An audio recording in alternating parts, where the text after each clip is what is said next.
Okay, welcome back everyone. I hope everybody had a really good lunch and is energized for the afternoon session. I'm going to go until about 3:20 p.m. In the first part of this, and we'll take a 10-minute break there, and then we'll start in again about 3:30, and we'll go until 5, and then we'll come to our dinner break. So, let's pick up where we left off. I was talking about brain structure and human behavior and how these two things are completely interrelated. Brain health plays a critical role in human behavior, so it is extremely important for human beings to become familiar with the brain's basic structure and function. Now, I'm not telling you that this is the totality of neuroscience, what I'm going to show you here today. I'm saying that this is the basics. It's the essence of how the brain structure works. So, this is part of understanding the physiological aspects of how consciousness works, all right? So there's three main complexes, structures, that comprise the total human brain. The first is the R complex, or the reptilian brain. So this part of the brain facilitates basic survival functions. It's the part of the brain that goes to work and becomes active when we're in what's called fight or flight mode, okay? When survival is at stake. It also controls basic motor functions and respiration, okay? The second part of the brain is above the R complex. This is called the limbic system. It's also known as the mammal brain, the mammalian brain. This part of the brain facilitates human emotions, and it makes human emotion possible to be felt in the physiology. It does this by releasing what's known as neuropeptides into the bloodstream through different glands that comprise the limbic brain, or what's called the midbrain also. So the final part of the brain, the highest structure structurally, and the newest part of the brain evolutionarily, it's called the neocortex. Now really what this part of the brain is really called is the telencephalon. That's what we traditionally think of as the gray matter of the brain, okay, with the hemispheres, okay. The neocortex is where all of the actual electrochemical activity that comprises our human modes of thought takes place, and that's in the outer shell of the telencephalon, which is known as the neocortex. So this part of the brain actually facilitates all human functions of thought, what we consider the things in thought that make us a human being and separate us from the animal kingdom. Higher thought functions, logic, intuition, creativity, okay? So we'll break down these parts of the brain and give you some visual understanding of them. So down here,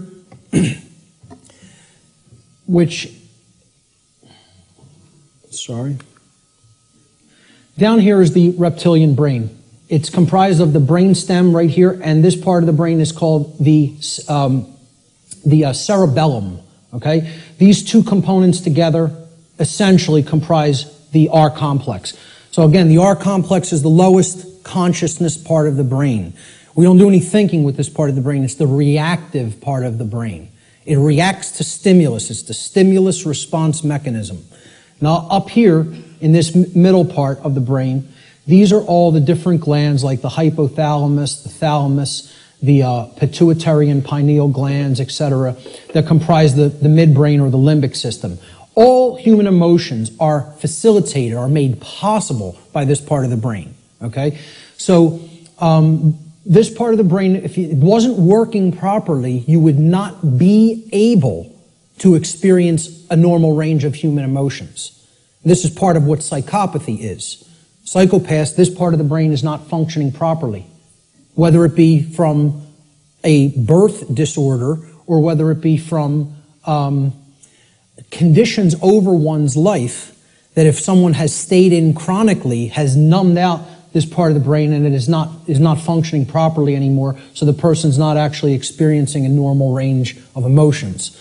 This part of the brain, which again is the telencephalon, this gray matter part with all of the grooves, etc., that's the neocortex. The neocortex is the outer casing, basically, of the telencephalon, the higher brain. It's the human brain, okay? Neo means new, so it's the newest part of the brain structure as far as evolutionary development of the human being goes. So this part of the brain facilitates all higher order thinking. Now, what you have to understand about the telencephalon, or the hemispheres of the brain, is that they're first of all bilaterally symmetrical, and they generally control different functions of thought. Now, I'm not telling you it's 100%. Neuroscience is more complicated than that, okay? But in general, the left part, the left hemisphere of the brain, is what governs logic, analytical thought, and scientific and mathematical thinking, and also linear thought processes, okay? Physical world tasks and details, being able to break things down and analyze them, all right?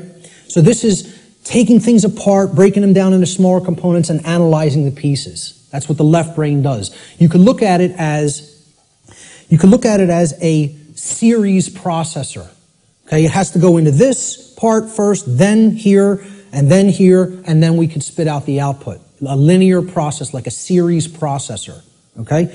The right side of the brain, the right hemisphere, governs or generally facilitates and makes possible human creativity, our emotional makeup, okay, all the emotional dynamics of the human being, holistic thought, being able to see the big picture thinking, pattern recognition, and then things like compassion, nurturing, care, okay? Ethics, to a large extent. And I would say ethical thinking comes from a balance between the two, as we're going to get into. Now, if this left part of the brain here becomes chronically dominant, the masculine part of the brain, and again, I'm putting these symbols here. This is an ancient archetypal symbol called the blade. It's a simple upward-pointing triangle. And this downward-pointing triangle is another ancient archetypal symbol that was referred to in the ancient world as the chalice, the cup, etc. Okay? And this was a rudimentary phallic symbol, and this was a rudimentary womb symbol, representing the male and the female, or the masculine and feminine, more accurately, components of the consciousness. The idea is to keep a balance between these two. When we have a balance between the two, that's when we're operating on all cylinders, so to speak. That's when real consciousness and pattern recognition is developed. And that's when real morality and ethical considerations are also created within the personality, within the being. If this part of the brain is chronically dominant, the left part of the brain, okay, what happens is the right side of the brain is imbalanced. It's not really functioning at a higher level, okay? And the limbic brain will actually suffer that effect, okay? It will also start to shut down.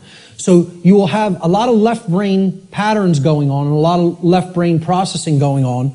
But if that's all that's happening and we're not using this part of the brain equally, the R complex of the brain is what essential executive functions are going to be routed to. We're going to be living from the R complex in a kind of stimulus response only mode instead of living from a holistic brain balanced mode, which is when we're in that balanced state, the neocortex, which governs higher order thinking and makes higher order thinking and ethical thinking possible, is what rules the personality. Okay? Now, conversely, if the right side of the brain is chronically dominant, so let's put it this way. The left side of the brain being chronically dominant, you have the controller. That's the master mentality. The right side of the brain being chronically dominant, that's the slave mentality. That's the I won't stand up for myself and I'll just accept everything. The total new ager, in other words. Okay? So this part of the brain, if it's chronically dominant, the opposite happens with the structures of the brain. The R complex will shut down. It will suffer. Okay? It will not work properly, which the R complex is necessary. It makes you stand up for yourself when you're under attack. Again, it's the fight-flight response. In a dangerous situation, you've got to know whether you're going to fight whatever's attacking you or whether you're going to get out of dodge and run away. Okay? That's a survival mechanism that's necessary when there's danger. So when this part of the brain is chronically imbalanced, the R complex gets shut down, People freeze, essentially, and they don't stand up for themselves and take action. What's happening is they're being ruled by their emotions. And again, the limbic brain governs all emotions, positive and negative. So that's compassion and that's fear. It's any possible human emotion. The midbrain is what's ultimately facilitating that emotion in the physiology. All right? So if this part of the brain is chronically dominant, the opposite happens. You go into slave think, you shut down, you freeze, you're ruled by the emotions, and you don't stand up for yourself. So, the neocortex of the brain has two hemispheres. The left brain largely facilitates logic and scientific thought, while the right brain hemisphere largely facilitates creativity and compassion. When both hemispheres are in balance, the neocortex acts in its proper role as the executive command center of the whole human brain. And that's when true intelligence is born. Now, true intelligence is a concept that I think more people really have to understand. People have equated intelligence with intellect, especially in the Western society. All right? Intellect is not intelligence. Let me say that again. Intellect is not intelligence. Intelligence comprises more than intellect. Intellect is left brain understanding. True intelligence is holistic understanding, with the right brain included in the process. The nurturing, compassionate, creative, and intuitive sides of the consciousness together with the intellectual aspect of the consciousness. And you can see this in the word. Intelligence. All right? Intella is where intellect comes from.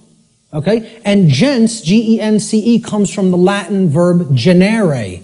Generare means to generate or to create. So it's the creative aspect of the personality, or the right brain. So intellect plus creativity, logical thinking plus nurturing and compassion. That's real intelligence, holistic intelligence. And most people in our society are not in holistic intelligence. They're in one form of brain imbalance or the other. So let's look at how this manifests. If a human brain's left brain hemisphere becomes chronically dominant, the R complex will take over executive function of the brain, and the person will become ruled by selfishness and base desires. And they will develop a personality that is based in domination and control. Conversely, if a human being's right brain hemisphere becomes chronically dominant, the limbic system will take over executive function of the whole brain, and the person will become ruled by their own emotions and develop a personality that is based in submissiveness and naivete. Okay? The slave think mentality. The schism of the individual. Okay? Now this is critical, because this is not only a schism within the individual consciousness, it's a schism of worldview, of the way we view ourselves in the world and the way we view our relationship to others in the world. So I call this the mental schism. And it highlights basically what will happen, what kinds of thinking will manifest when certain types of brain imbalance are present. So when we're in this schism, and again, most of humanity is, if we're overly intellectualizing everything, and we're too much in the masculine hemisphere of the brain, okay, we're not using the right or intuitive capacities of the brain, the right brain hemisphere. What this can lead to in the world is, again, rigid skepticism. Now, what did we say about that? It's not conducive to learning. People aren't really going to learn when they're rigidly skeptical. This is a hallmark of scientism. Scientismists, I don't know what other thing to call it, worshippers of the altar of scientism, okay, they have this rigid skepticism because they're purely intellectual. They're not really intelligent. The creative aspect is missing from their personality makeup, okay? Atheism is a hallmark of overly dominant left brain thinking, because that, shuns all aspects of spiritual reality. There is no spirit. The universe is a grand cosmic accident. From there you get things like solipsism. People will say, well, isn't solipsism purely left brain? No. It is right brain, I'm sorry, is it purely right brain? And I say no, it is left brain imbalance as well. Solipsism can be generated from both forms of imbalance, of believing nothing can actually be known. There is no truth. Truth is a dirty word to many left brain individuals. You'll note. So solipsism plays into left brain imbalance as well. All of these states here inevitably lead to these things down here. Moral relativism comes next. The idea that there's no such thing as the difference between right and wrong. That we just get to make those things up. They don't exist inherently in nature. We just can decide on what's right and what's wrong for ourselves and make it up, randomly. So very, very dangerous ideology, which we're going to be talking about a lot. Social Darwinism inevitably comes after that. All right? This is the idea that a certain class of society can get to direct how the lives of everybody else will go because they're the intelligentsia, so-called, okay? Or the intellectual people, really is what it is, the over-intellectualizing. And we'll direct society because we're the fittest. Like Darwinism postulates the survival of the fittest, well, social Darwinism postulates the survival of the most socially ruthless. And many people believe that's the natural order. They believe that's the natural order, and nothing could be farther from the truth. What that is it's the psychopathic chaos. It has nothing to do with nature, and it has nothing to do with order. It's the exact opposite. So, this state, and these are hallmarks of dark occultism as well. Okay? I think I should know a thing or two about it, as I was a priest in it for almost 10 years. I might know a couple of things about Satanism. Okay? So, moral relativism is one of the big tenets of Satanism. It's actually one of the pillars of Satanism. Social Darwinism is highly praised and valued in Satanism. And eugenics. Okay? Because if people don't understand what eugenics is basically people, who have gone so deep into this form of left brain imbalance that they believe they're God and they can get to decide who lives and who dies. That's really what it is. We will control who breeds and who does not get to breed, who gets to live and who does not get to live. All right? That's essentially eugenics in a nutshell. And again, these are all authoritarianism, forms of authoritarianism. Okay? And it's the idea that man is the author. Man is the creator. Man is the God. Man will make the law. Man will decide who, life and death at any given moment. We will decide what's right and wrong, etc. That's essentially what all of these forms of thought are. Extreme left-brained imbalance. And I was there. I was in this state in my life. I was in it. For years. For years. All right? Let's look at the other form of imbalance. If the right side of the brain is chronically dominant, this leads to, similar kind of imbalance, but in the exact opposite form. The brain is still completely imbalanced, therefore the person's not in a high state of consciousness. They're completely unconscious to what's really going on within them and around them. But the manifestation is generally the opposite of the left brain forms of imbalance. So if you're in real right brain imbalanced state of consciousness, this will lead to naivete, believing anything you're told, accepting things from quote-unquote official channels and official sources without actually checking into them for yourself. Blind belief. You'll believe the next religion that comes along. We just have to tell them what they want to hear, and I'll believe that. So, New Agers are basically in this category. Naivete and blind belief. People who trust government, of course, are in that category, because again, it's about creating the masters and the slaves. That's what brain imbalance is for. And that's why the controllers want to propagate this imbalance and keep it in place. Again, religious extremism, that's hallmarks of right brain belief, right brain imbalance. Solipsism, no such thing as truth, all from right brain imbalance as well.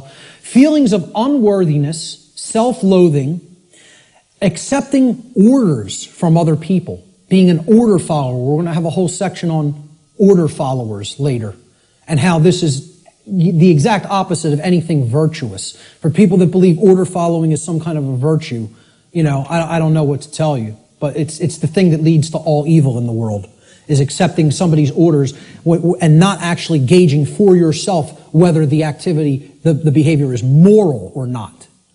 Okay? And it creates a willing slave. This form of imbalance is ultimately generating a willing slave, whereas this form of imbalance is ultimately generating a psychopathic master. And they're all forms of mind control. It's just another aspect of how mind control works. The propagators of mind control are just doing this to keep that imbalance present in one form or another. They don't even care which it is.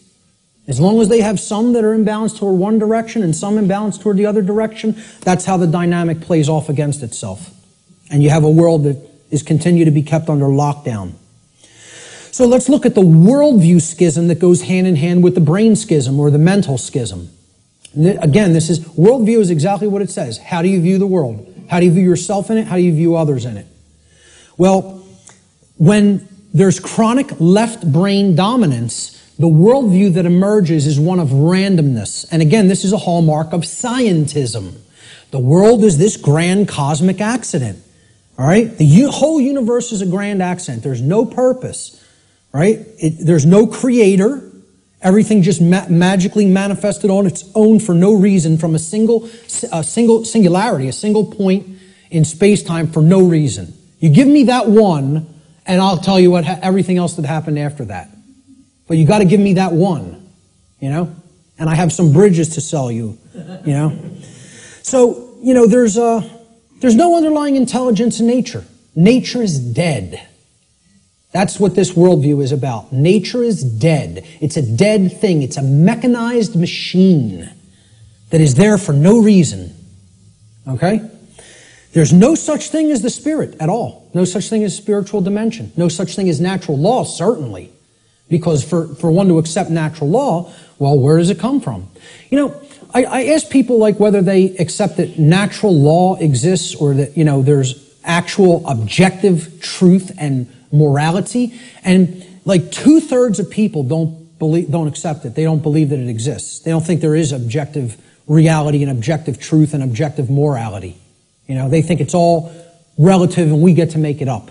I've actually done a psychological, small psychological profiling or study, you know, just asking people this question at random and collecting results and analyzing them. We're at about 2/3 of people who are moral relativists and believe that truth is relative also, that it's not objective. Okay? Now, you ask the same people, do you believe in karma? 88, almost 90% of people believe karma is real and it exists. So I'm like, I can't believe this.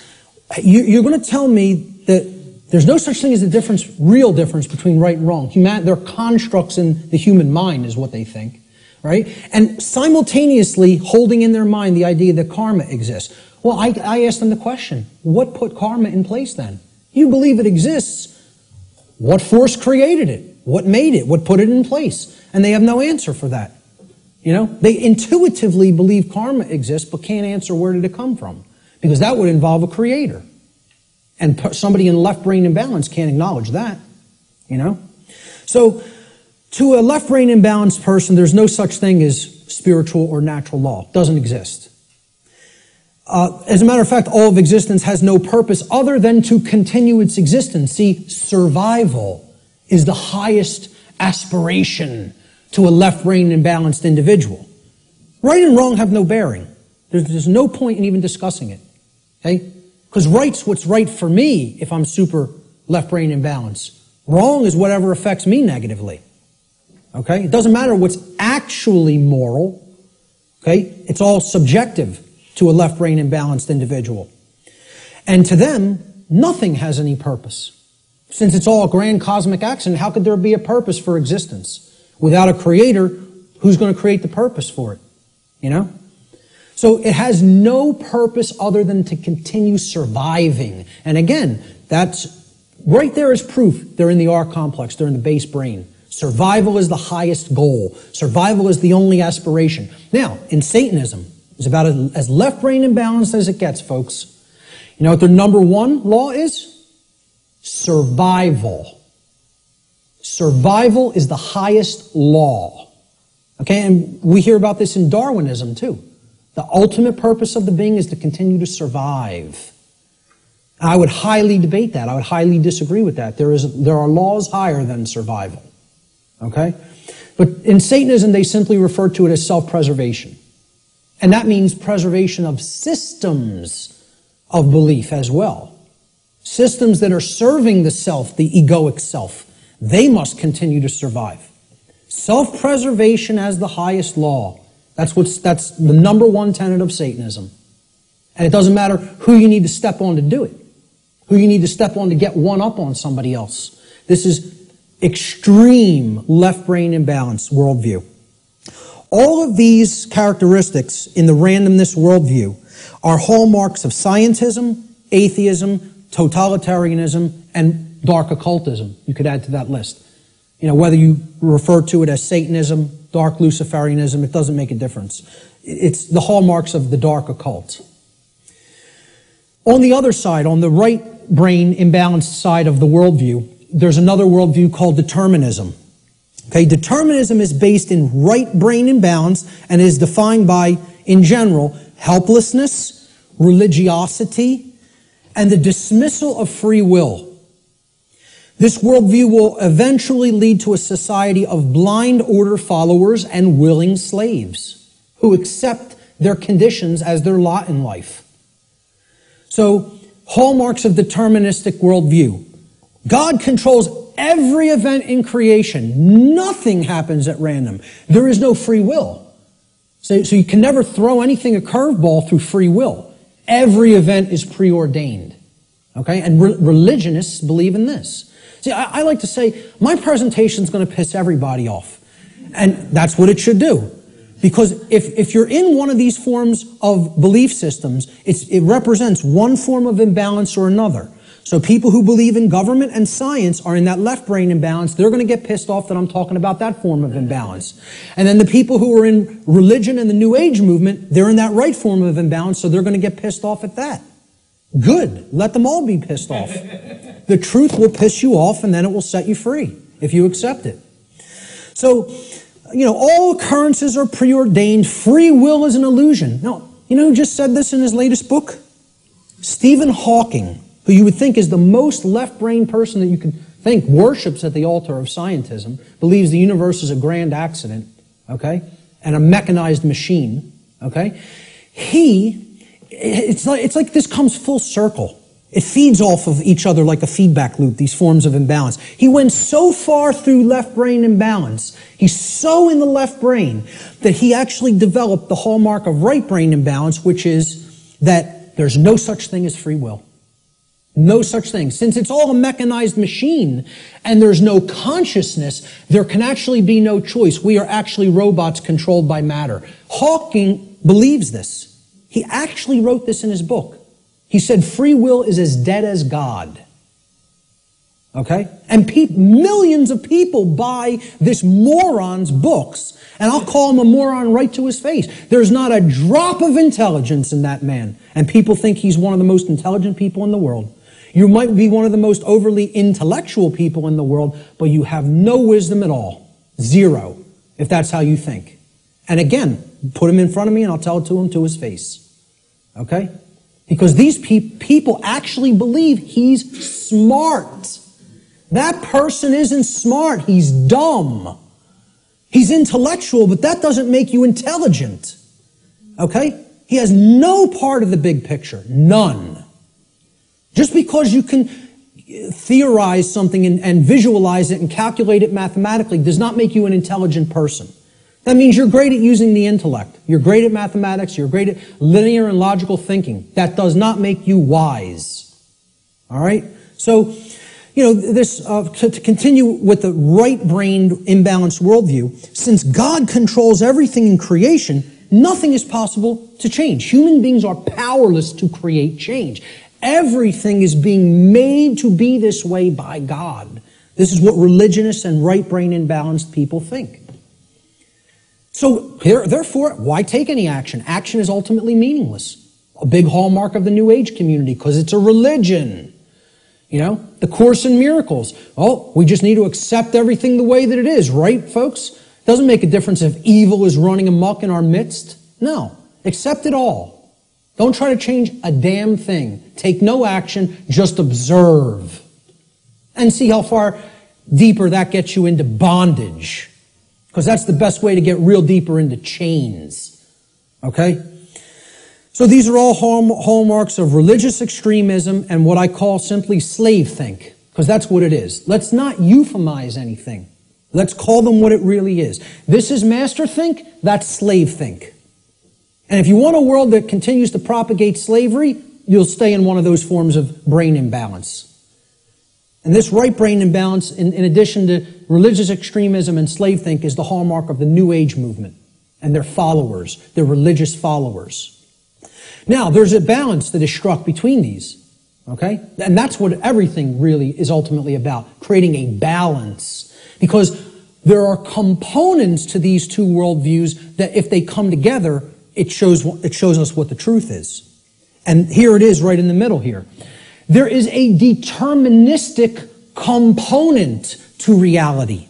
And there is a random component to reality, existing in cooperation with each other, in conjunction with each other. The deterministic component is what I'm talking about here today and referring to under the banner of natural law. That is determined. It is law. It is set. You're not changing it. It works that way flawlessly 100% of the time. That's determined. Natural law is determined. Okay? It's the deterministic component to reality. Then there is a randomness component to reality that works continuously in conjunction with natural law. And this is a little thing called free will. Our ability to choose our behaviors, to do certain things and to not choose to do certain things. And we have it. Every individual has it, no matter what position, no matter what situation they're in. I don't care what institution you're in. I don't care who you've listened to up to this point. I don't care what background you come from. I don't care what economic class you come from.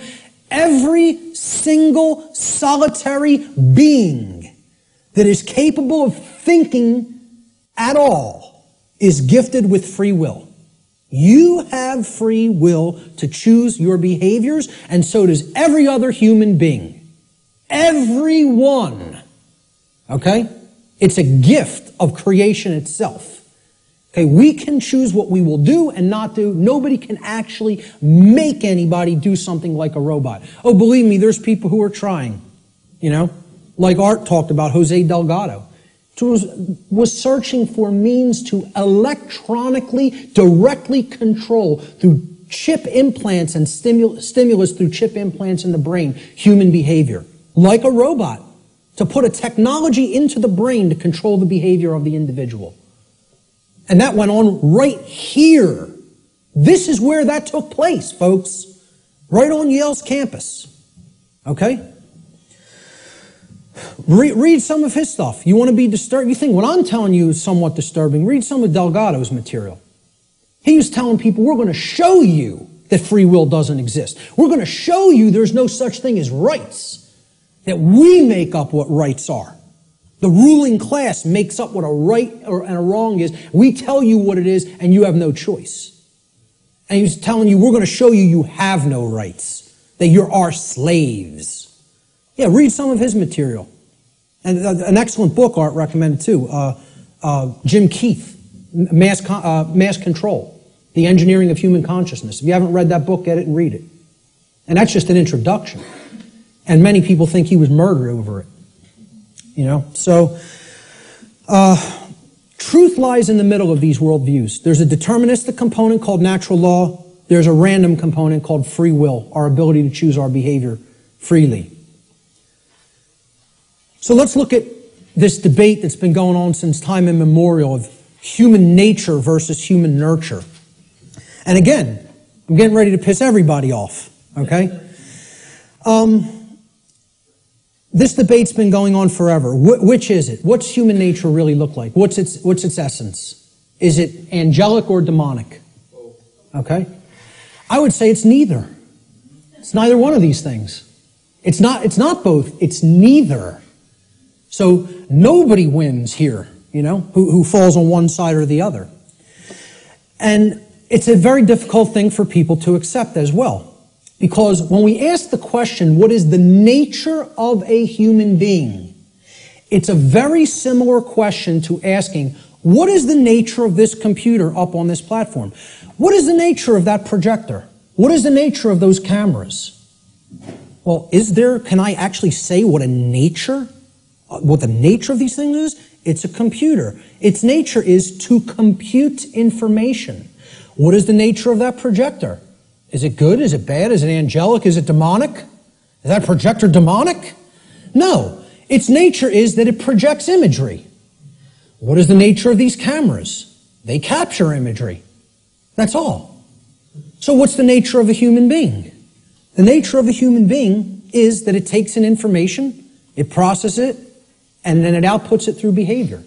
And as we're going to see, that's very much like a computer. I'm not saying that it is a computer. I'm saying it's like one. Okay? So human nature is neither inherently good nor inherently evil, as many people think fall on one side of this argument or the other. Instead, we should consider the operating conditions or the environment in which human beings exist, which influences behavior to a great extent, thus creating the current human condition. That's why it's called the human condition. It's not called, the situation we're in is called the human condition. It's not called the human nature. Okay? It's called the human condition. There's a reason it's called a condition. For any condition to be in place, well, hey, what condition is my computer in right now? What condition is my projector in? What position is Richard's cameras in? They're in operating conditions. They're doing what they're supposed to be doing because they've been kept up in good condition.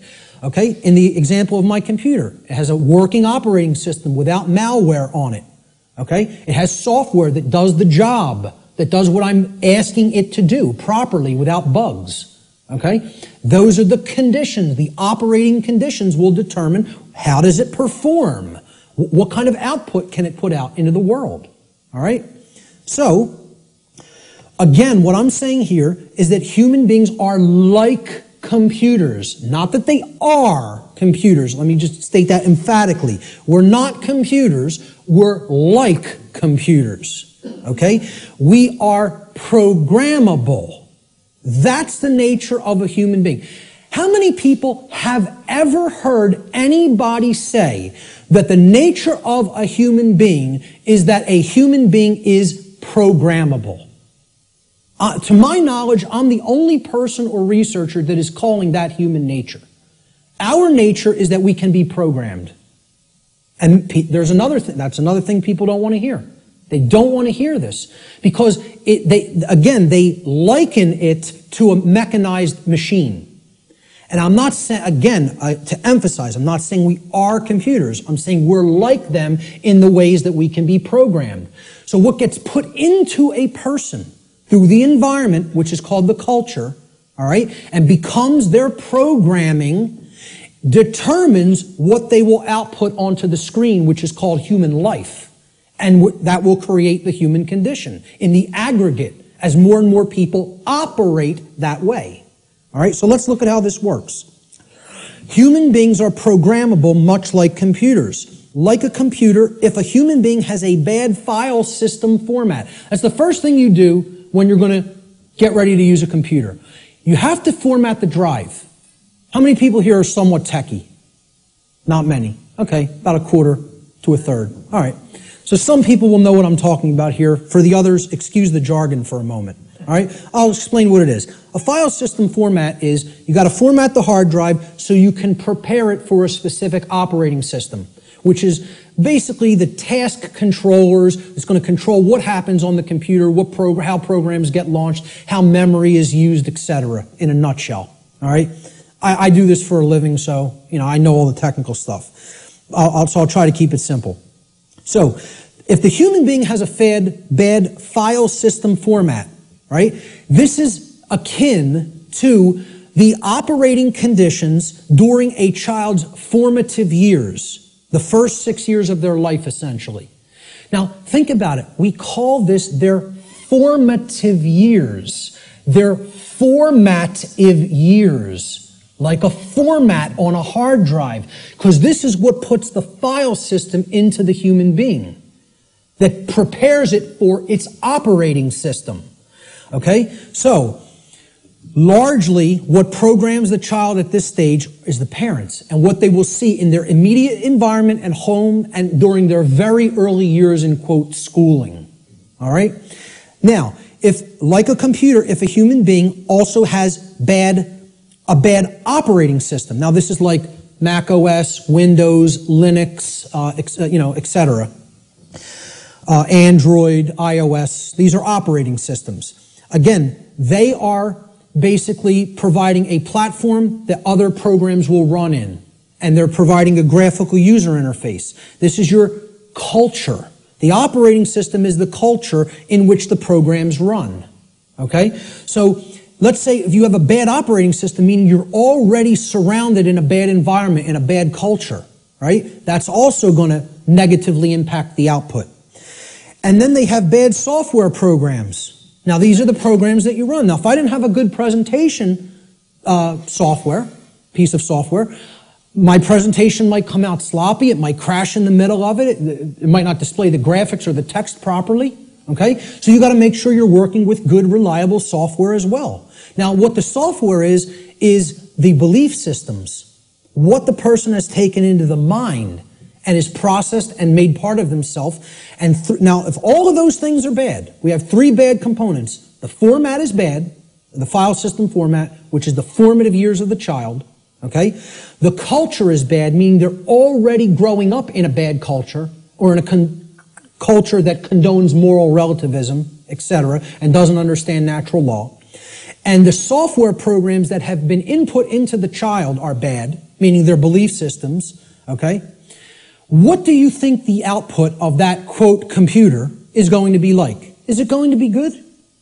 Is it going to be chaotic?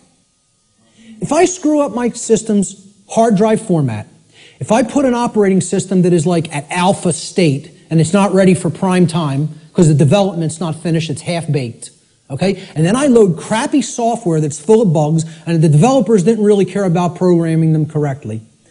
Do you think that computer is going to operate properly and give me the output on the screen I'm looking for, or output on the printout I'm looking for, or output on the internet that I'm looking for? Good luck.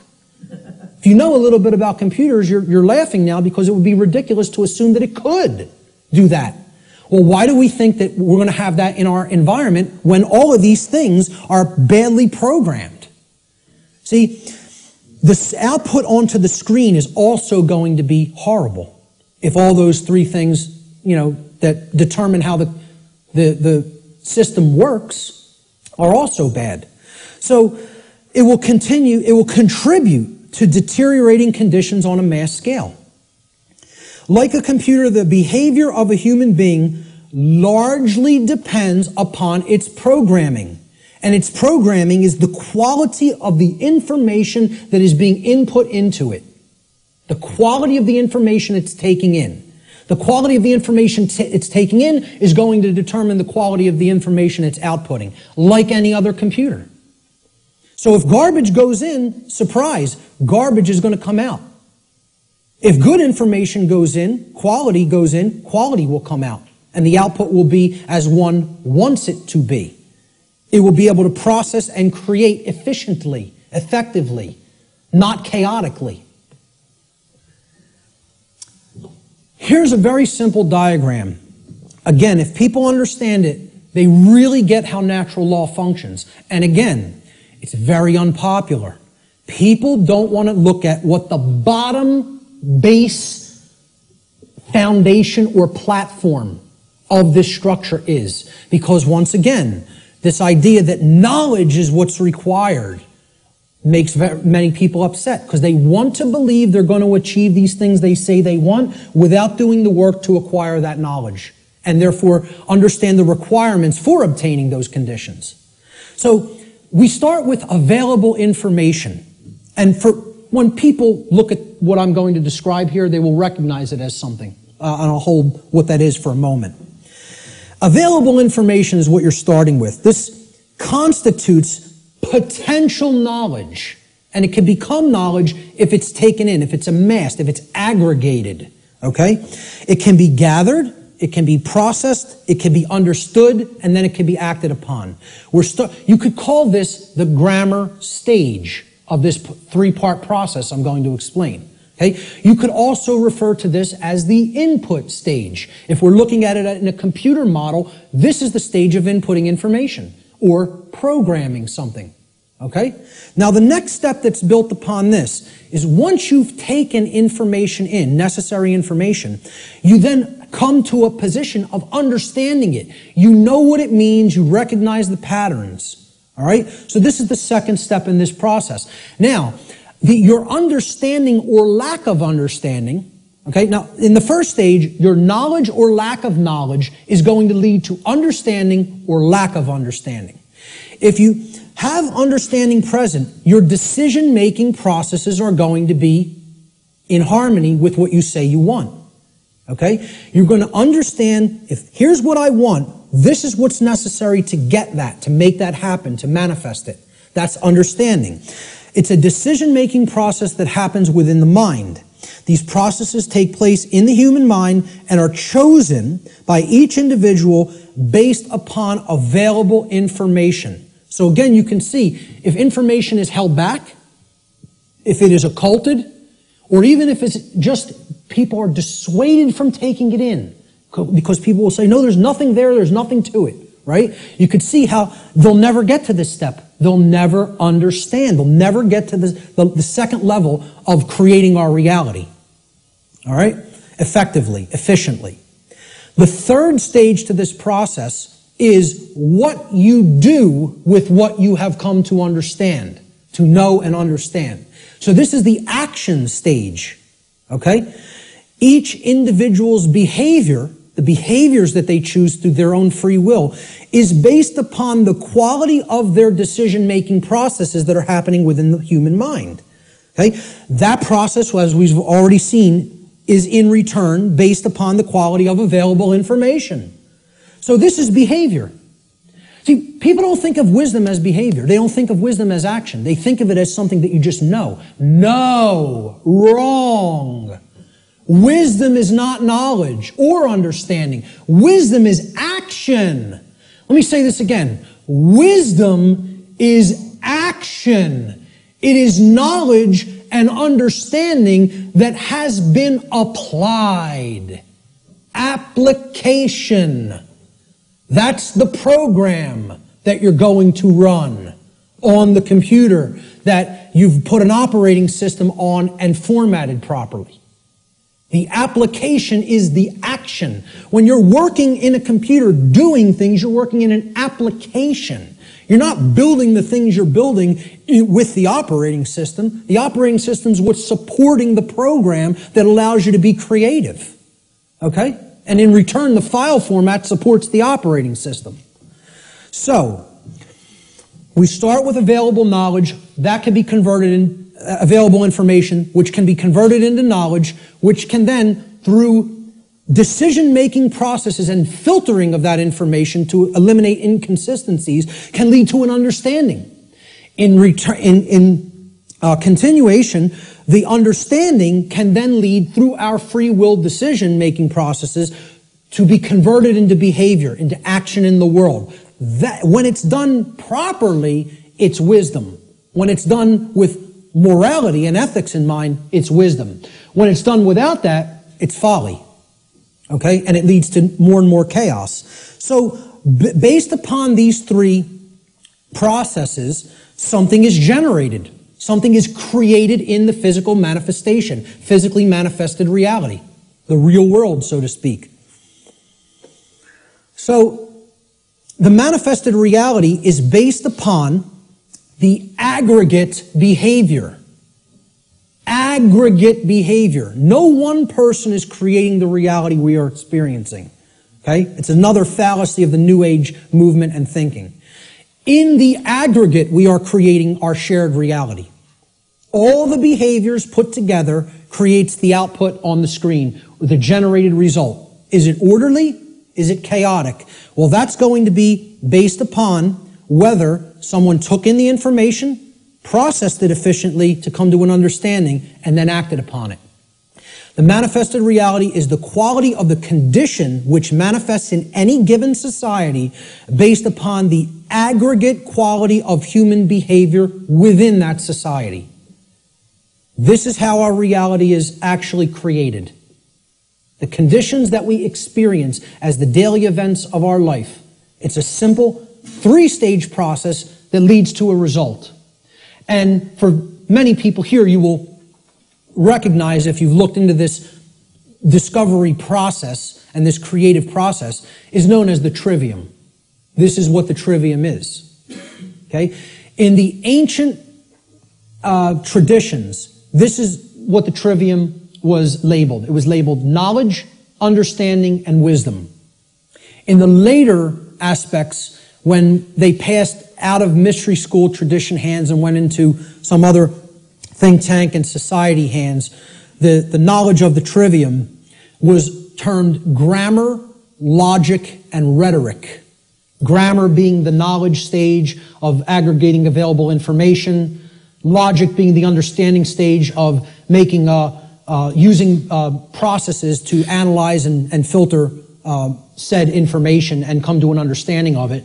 And then the rhetoric stage was the application, the action, taking action based upon what you've come to understand. Now, there's a third way of looking at the trivium in computer jargon, and that is input, processing, and output.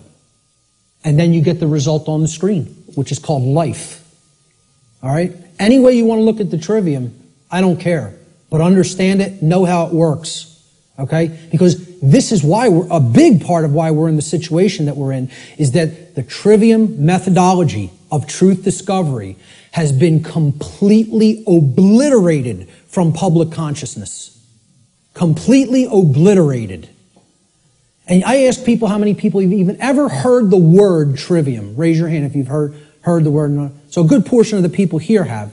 Many people have never heard the word. And if you do a Google search on it, most people are going to get back the band, the metal band, the trivium, which is not a bad band, but, you know, but the whole point here is the results that are going to come back through Google or Bing or Yahoo or whatever are going to give you a metal band, a heavy metal band, instead of the trivium method of learning, the classical liberal arts education methodology.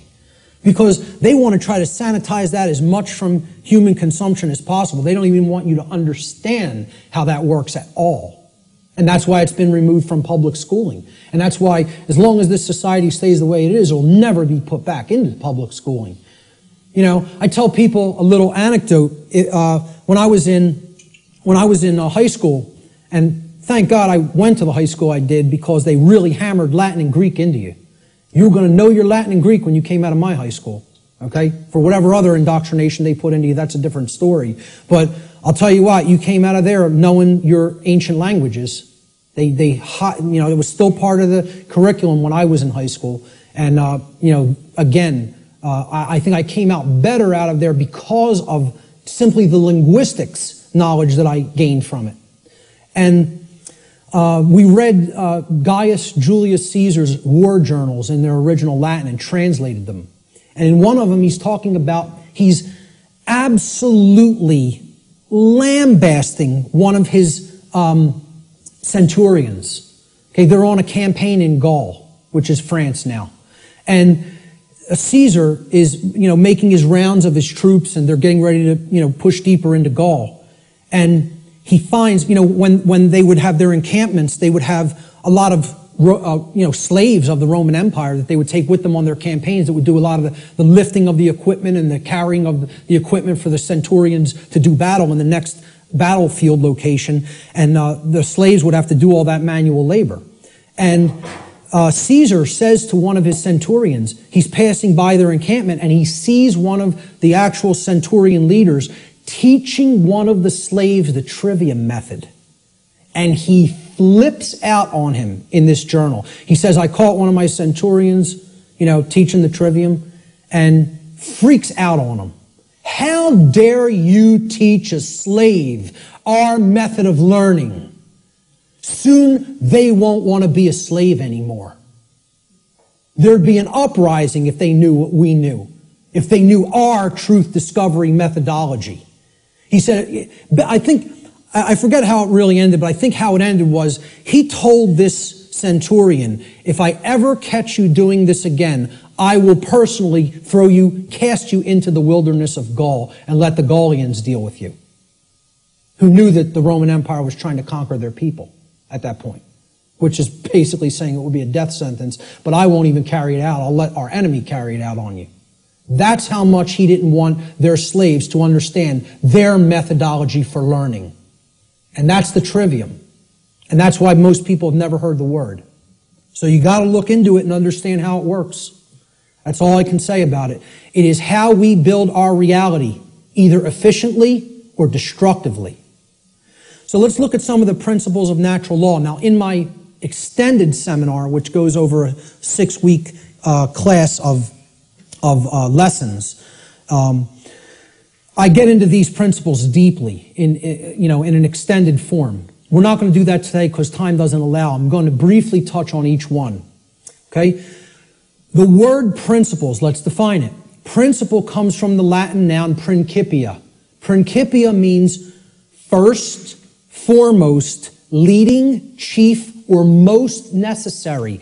It is that which matters most. It is the first things that must be understood before anything else can be understood. Principles have to come first. And this is the problem. Our society does not put principles first. It puts trivialities first, and we're no longer a society that even cares about principles or first things. So first things first.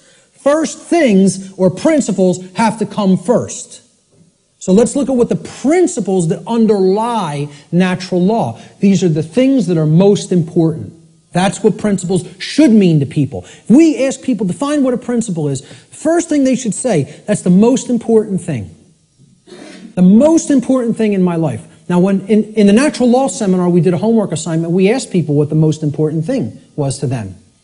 Very few responded with principles. Most people responded with saying that people or the family was the number one response. The familial connection was more important to them than principles. Now, when people hear me say that that's backwards, they'll say, how cold are you? That's so cold, okay? What I'm telling you is that the familial connection, no matter what it is, between a mother and a son, a mother and a daughter, a father and a son, father and a daughter, husband and wife, doesn't matter as much as principles. I'm not telling you they don't matter at all. I'm telling you have to put principles first. Otherwise, those relationships are just meaningless. They don't really have any real value unless they're based upon principles first, which is why so many relationships are dysfunctional. Principles have to come first before you can even build a solid relationship with another human being. So, let's look at what some of the principles of how natural laws work first before we can actually find out what the expressions of these laws are in our lives, which will be the next section. These are what I call the general principles of natural law. Natural law is expressed through 7 basic underlying principles, plus what I have referred to as an 8th or hidden principle, which you hear very few other researchers, even people who are studying this from the occult perspective, who are studying this from the consequentialism perspective, you very hear them incorporate the 8th and all-encompassing principle, which I'll get to last here. This 8th principle, which I call the lost principle, binds all the other 7 principles together. All right? These principles together constitute a master key through which universal wisdom, including the knowledge of the requirements to obtaining what we desire, is then unveiled or de-occulted. When people ask me, well, what do you consider yourself in your performance of presenting what you present? I tell them, I consider myself a de-occultist. I'm no longer an occultist. I'm a de-occultist. I'm attempting to take this information out of hiding. It's been hidden. The hiding of it is destroying the fabric of our society and putting us into bondage. It needs to come out and be non-hidden. It needs to be unveiled and shared widely and freely with anybody who's capable of accepting it and comprehending it now. Because we're not in a position where we could wait longer. We're at the precipice. Okay? There is a moral obligation to bring this information to the public now. Okay? So, I consider myself a de-occultist. One who takes things out of hiding and presents them openly. These are the 7 general principles of natural law. Many people who have studied some variants of occultism may recognize these as what are known as the Hermetic principles. Hermetic essentially comes from Hermes. Hermes Trismegistus, the thrice great one, as he was referred to in the ancient Greek mystery traditions. Okay? He was considered a messenger of the gods. He brought the wisdom of the gods down to humanity. Okay? In the ancient Egyptian and Cometian traditions, he was the scribe of the gods known as Thoth. All right? He has other incarnations as well. But the Hermetic tradition is named such because it's hermetically sealed, like natural law is. Natural law is hermetically sealed. It is binding principles that are immutable. They are laws that are in operation that cannot be changed. Hence, they are hermetically sealed. So, these 7 general principles, they are mentalism, correspondence, vibration, polarity, rhythm, cause and effect, which is a huge one, which we'll be getting into, and gender. So I'm going to briefly describe what each of these are and what they are about. The principle of mentalism states that the all, everything in creation, is actually a manifestation of mind. The all is mind. Okay, what this means is everything that happens has to be a result of a mental state which preceded it. Everything. For anything to exist, thoughts had to form first, and then they formed the physical reality after. The universe itself is a mental construct of the Creator. Thoughts lead to the manifestation of things and events. Thoughts create conditions. Thoughts create things and conditions. They cannot just magically manifest themselves. Thought comes first. Thoughts create our state of existence and the quality of our experience here on earth, ultimately. Therefore, be responsible for everything. We should be responsible for everything that we create by being responsible for that which we think. Because the thought processes are what are driving the behaviors. People behave the way they do because they have certain belief systems embedded in the mind and running like a program. Their thoughts and their emotions are driving their actions. So the behavior is not magically suddenly going to just change. The thoughts and emotions have to change because they're the driving force behind the behavior. That's when reality will change. See, people don't want to hear that, once again.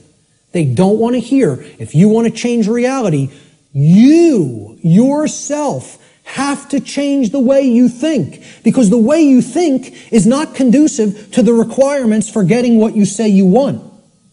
They're doing the exact opposite of that in many cases. So that's the principle of mentalism. The principle of correspondence states that that which is above is similar or like to that which is below. So what this means is that which is below, and that which is below is like to that which is above. It's a mirror, okay? The above is like the below is like the above, all right? The above, in this case, is the macrocosm, okay? The laws of the very large things, okay? The laws that govern the creation which we consider is seemingly outside of ourselves. We know at the deepest level that it's not, that we're one with it, but, we perceive this as out here. The laws that govern the large aspects of things. So the macrocosm, or the very large, the totality of everything, and the microcosm, which is the very small, or the individuated units that comprise the whole in their aggregate, okay? They are reflections of each other. They cannot be separated from each other. As one goes, the other goes. The universe is actually a holographic system. Okay? It's a hologram is an image. Okay? You pass a laser through it, and it then projects a 3D image. Okay? It's like a flat image, and it projects a three-dimensional image.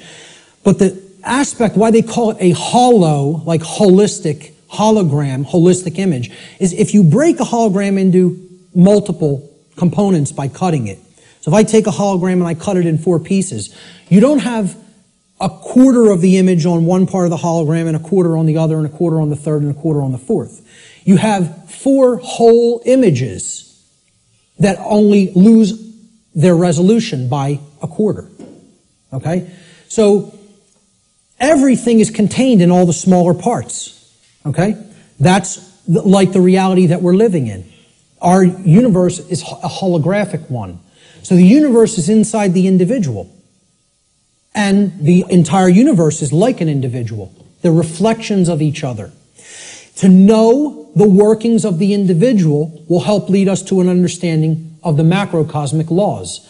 Similarly, to learn the macrocosmic laws will help us to learn the way that consciousness within the individual functions. These two things cannot be separated from each other. And once again, as I said near the beginning, that's what occulted knowledge is. The knowledge of the occult is how the microcosmic world works, which is the individuated consciousness, and how the macrocosmic world works, which is natural law. So the other part of the principle of correspondence is that our reality is also fractal in nature. Now, if you studied fractals, these are self-similar mathematical generated patterns. Okay? We see this through things like Fibonacci sequence in mathematics, and this is repeated endlessly throughout nature. Okay, so you look at the structure of the atom, and it's similar to the structure of the solar system, which is similar to the structure of the galaxy. They work the same way. They look the same. You pull back enough, you'll keep seeing the same pattern repeat. Everybody ever see the movie that was done in, I think, the 1970s or 80s? It's a short, like 10-minute clip. It's called Powers of 10. Has anybody ever seen this? Yes. A couple people. Watch this movie, Powers of 10, and you'll understand what I'm talking about when I say that the universe is fractal in nature. Brilliant movie. It will blow your mind. Real short, 10 minutes long, something like 9 or 10 minutes long.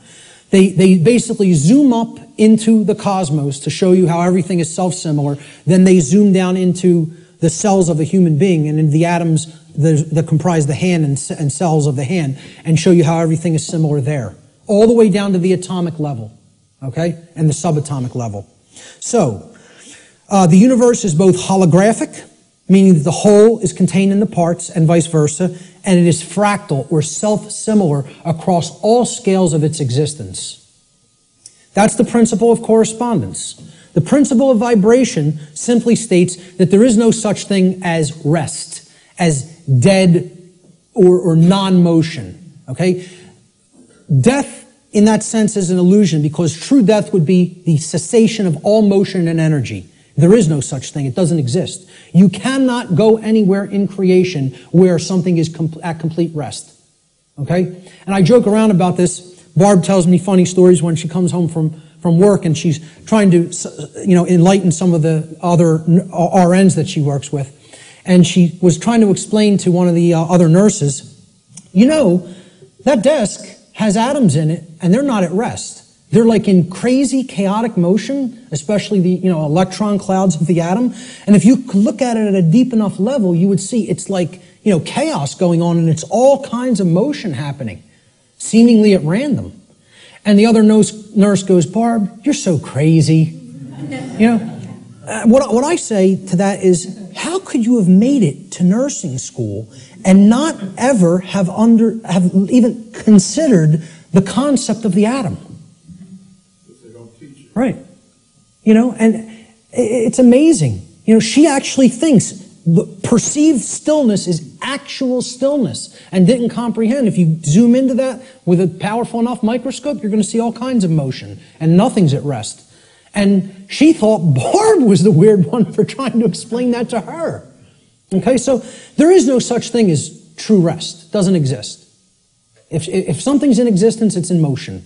Everything moves, everything vibrates, and at the most fundamental level, the universe and every single thing which comprises it is ultimately pure vibratory energy that is manifesting itself in different ways, different frequencies, different vibratory forms.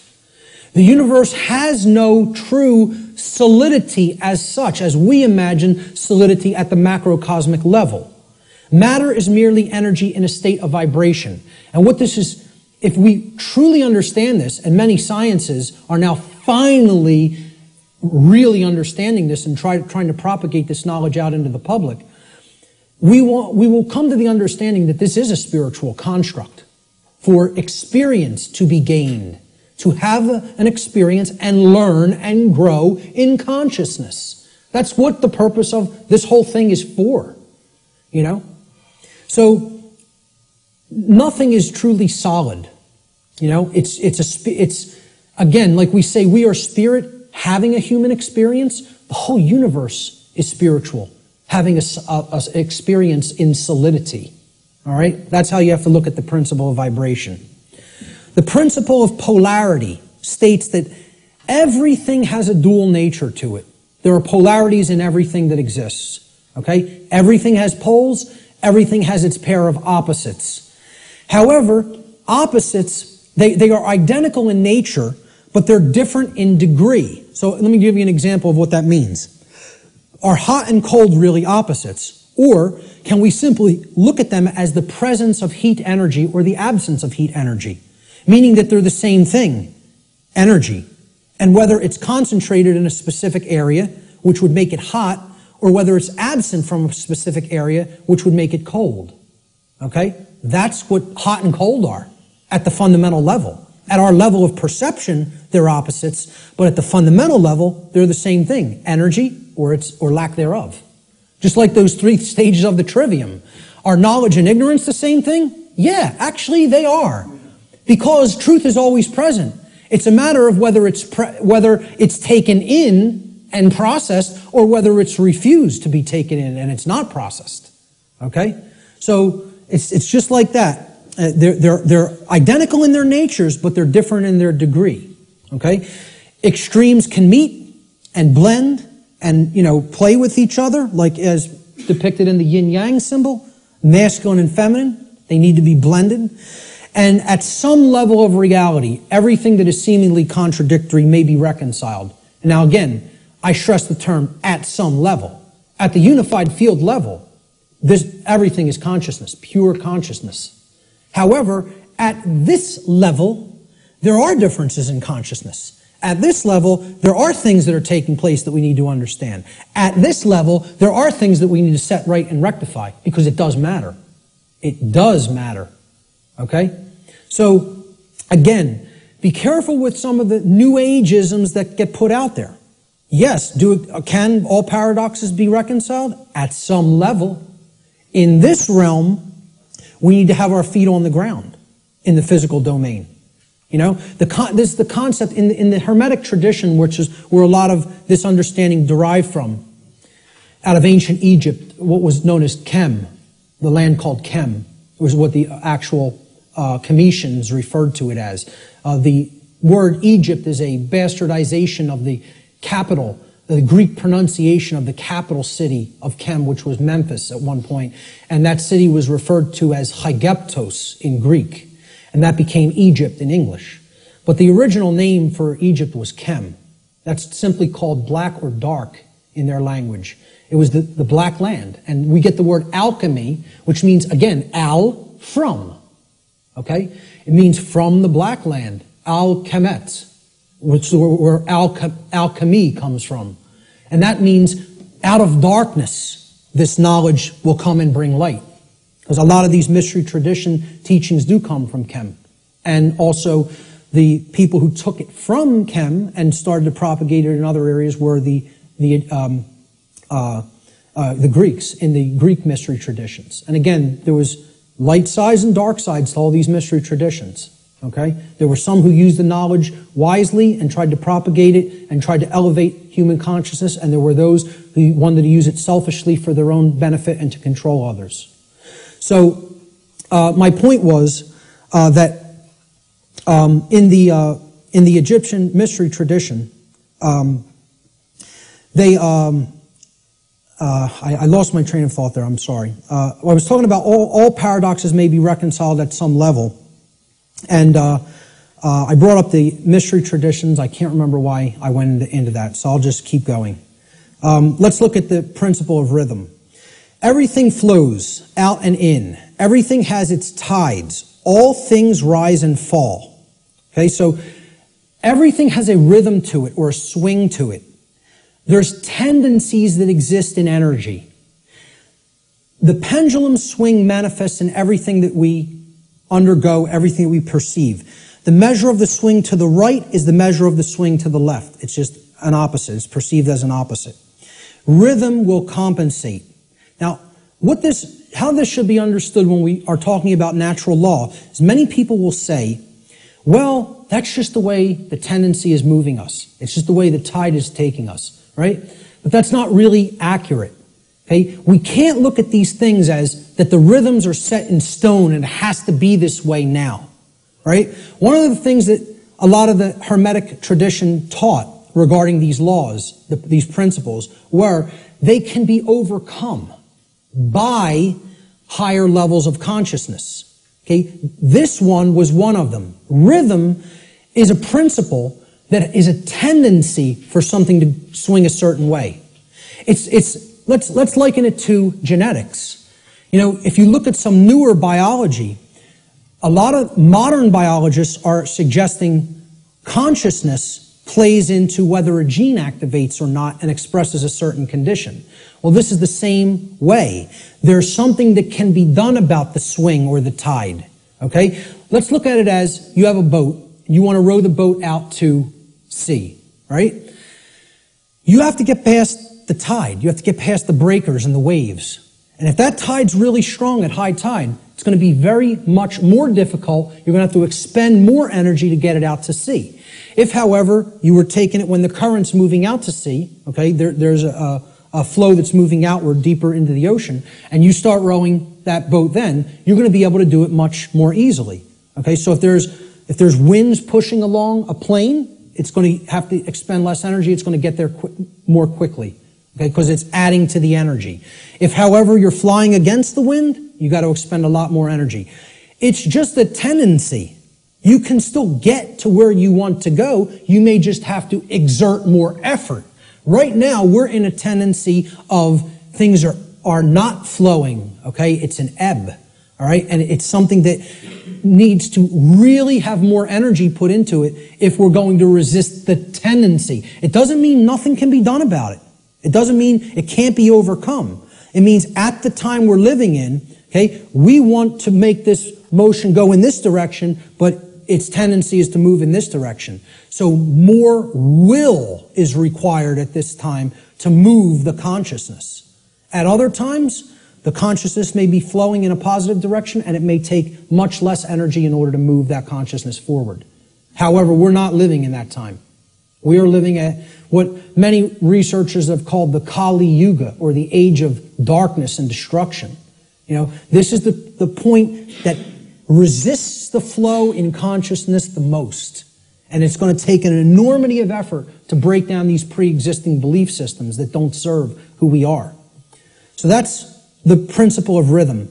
This is the principle here in natural law that most fits in with how I'm using the term natural law today. Cause and effect.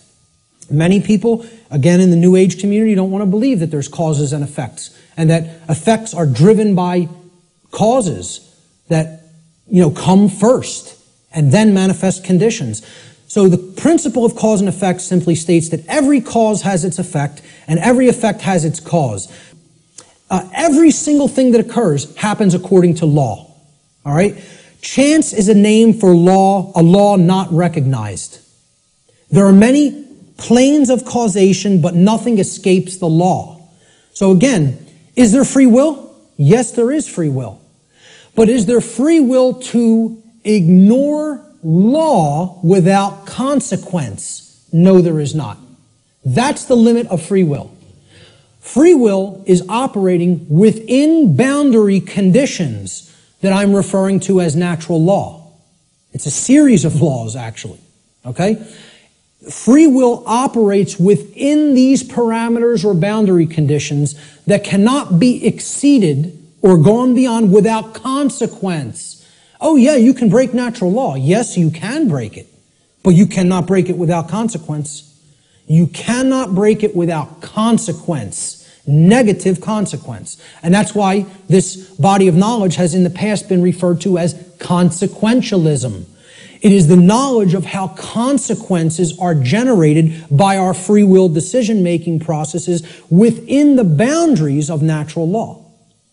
So this is the law of cause and effect, the principle of cause and effect. And I think this image, I was searching for images that encapsulate cause and effect, and I found this cartoon, and I think it does it brilliantly. Most of all, because will the effect happen immediately? No, it will not happen immediately. There is a time lag. You set the cause into motion. The universe is going to intelligently bring to you, through a rearrangement of all the dynamics that it needs to rearrange, the effect of what you've generated by setting that cause into motion. And there is a time gap between the cause going into place and the effect coming around and hitting you. This is why the pattern recognition of cause and effect is more difficult, because it is separated by a time lag, by what we perceive as linear time. Now, if you did a wrong to somebody and immediately you were stung by a wasp, every single time you did a wrong to somebody, it showed up and bit you immediately within 2 seconds of you hurting somebody, stealing from somebody, lying to somebody, etc. Would you start to connect the stinging to the wrong that you did? I think most people would see the pattern. They would recognize the pattern. But since that doesn't happen, and there's a time lag to experiencing something harmful to ourselves once we do something harmful to other people, it's very difficult for people to see the connection through the time lag. And moreover, it doesn't exactly happen in a one-to-one ratio like this, okay? It's more, karmic consequence is more complicated than all of that. All right? What's happening is that all of us are experiencing in the aggregate the wrongs that the human species is conducting on a daily basis, which we do not attempt to rectify and stop. Through our inaction, karma is being accrued. People think that karma can only be accrued from action. No, it cannot. It can be accrued from inaction as well. And that's where many people in our society is. They're not taking any action, and they're willing to let evil run unchecked. So this is ultimately going to come back and bite us, you know, and what we set into motion is going to actually topple over onto us if we don't change our thoughts, emotions, and behaviors. Nothing escapes law. We are bound by it eternally. You know, let me just go back. I'll leave it on this slide for a moment. You know, for some people familiar with my work, you've seen me break down the Matrix trilogy. And the law of cause and effect is brought forward extensively in the second Matrix movie, The Matrix Reloaded. And the scene that encapsulates this the most is the character of the Merovingian, who tells to the heroes who want to be free from the Matrix and its control, okay? You are coming to me without an understanding of why you are in this position. You don't understand the causal factors that have led to the current conditions that are in place. Therefore, you are coming to me with no power to effect change. You are powerless. So why should I help you? You're powerless because you lack knowledge and understanding of what set these events into motion. Why? The question why, he says, why is the only source of real power. Without why, you are powerless. He's talking about cause and effect, and he says it specifically. Causality, he calls the only real truth. And this is the villain. The words of truth come through it's a big technique in Hollywood too. The words of truth are spoken by the villain in the movie or in the series. Okay? But if you listen, and there is a twist, a dark twist to what he says. He says free will is like an illusion. No, it is not. That's where the dark occultist is trying to trip up the heroes. There are both free will and natural law. He tries to say free will the Morpheus character says to him, everything starts with choice. And Morpheus is correct. Our choices set that causality into motion before it becomes an effect. And the Merovingian tries to tell him, no, there is no free will.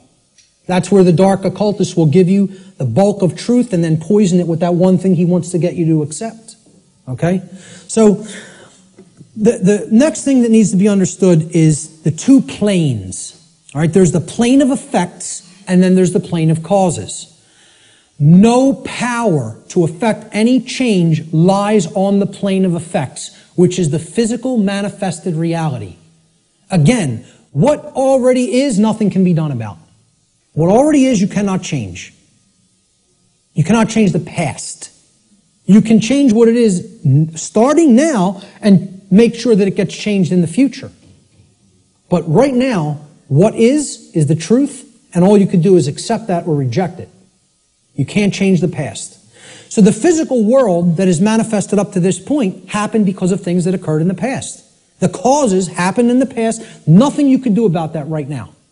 Okay? The plane of effects, or the physical world, is where manifested realities have already occurred, have already taken shape, have already formed, due to their underlying causal factors. The plane of effects constitutes that which has already occurred. As such, no power to effect change lies here, because that which has already occurred cannot unoccur. That which has occurred can't undo itself. It happened. It's already done. It has become that which is, or truth.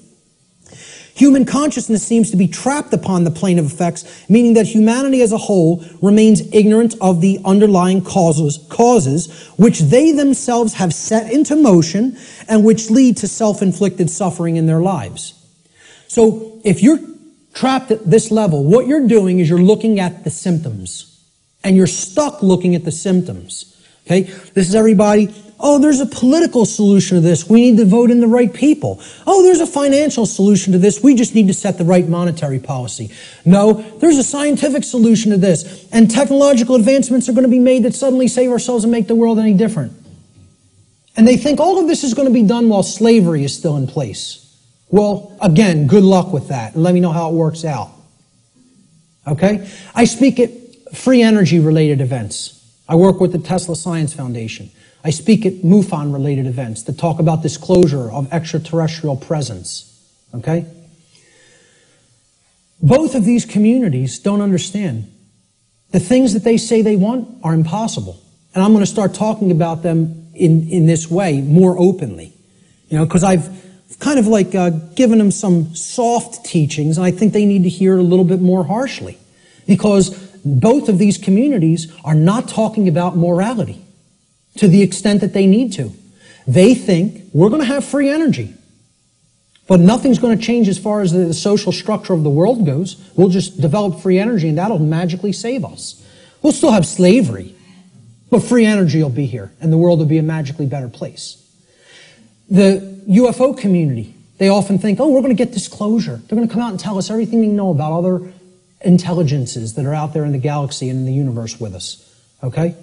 And they think they're going to get that in a climate of slavery. Well, good luck with all those things. You got to take down the existing structure first. Okay? People think, oh, we got to build the new world while the old one decays.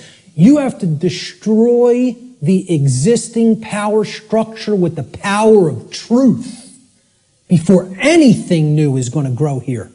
Because this place is a garden full of weeds, of poisoned ideologies and completely erroneous belief systems that have no bearing on truth whatsoever and cannot get us what we say we want.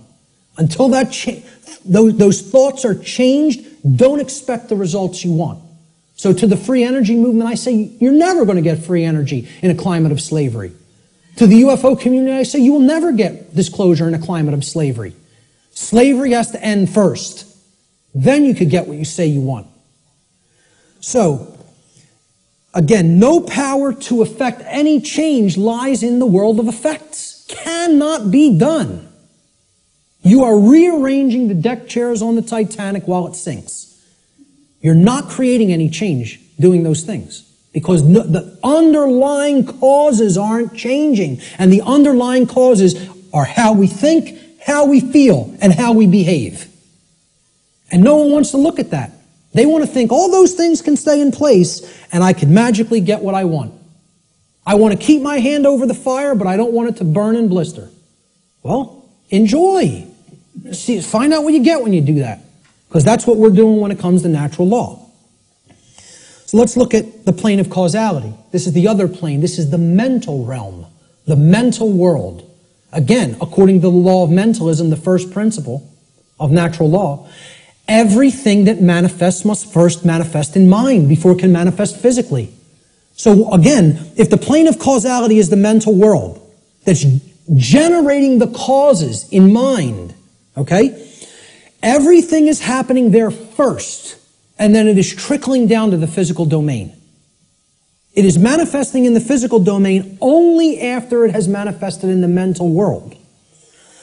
The plane of causality is where causes are set into motion prior to those causes manifesting as formed realities in the plane of effects.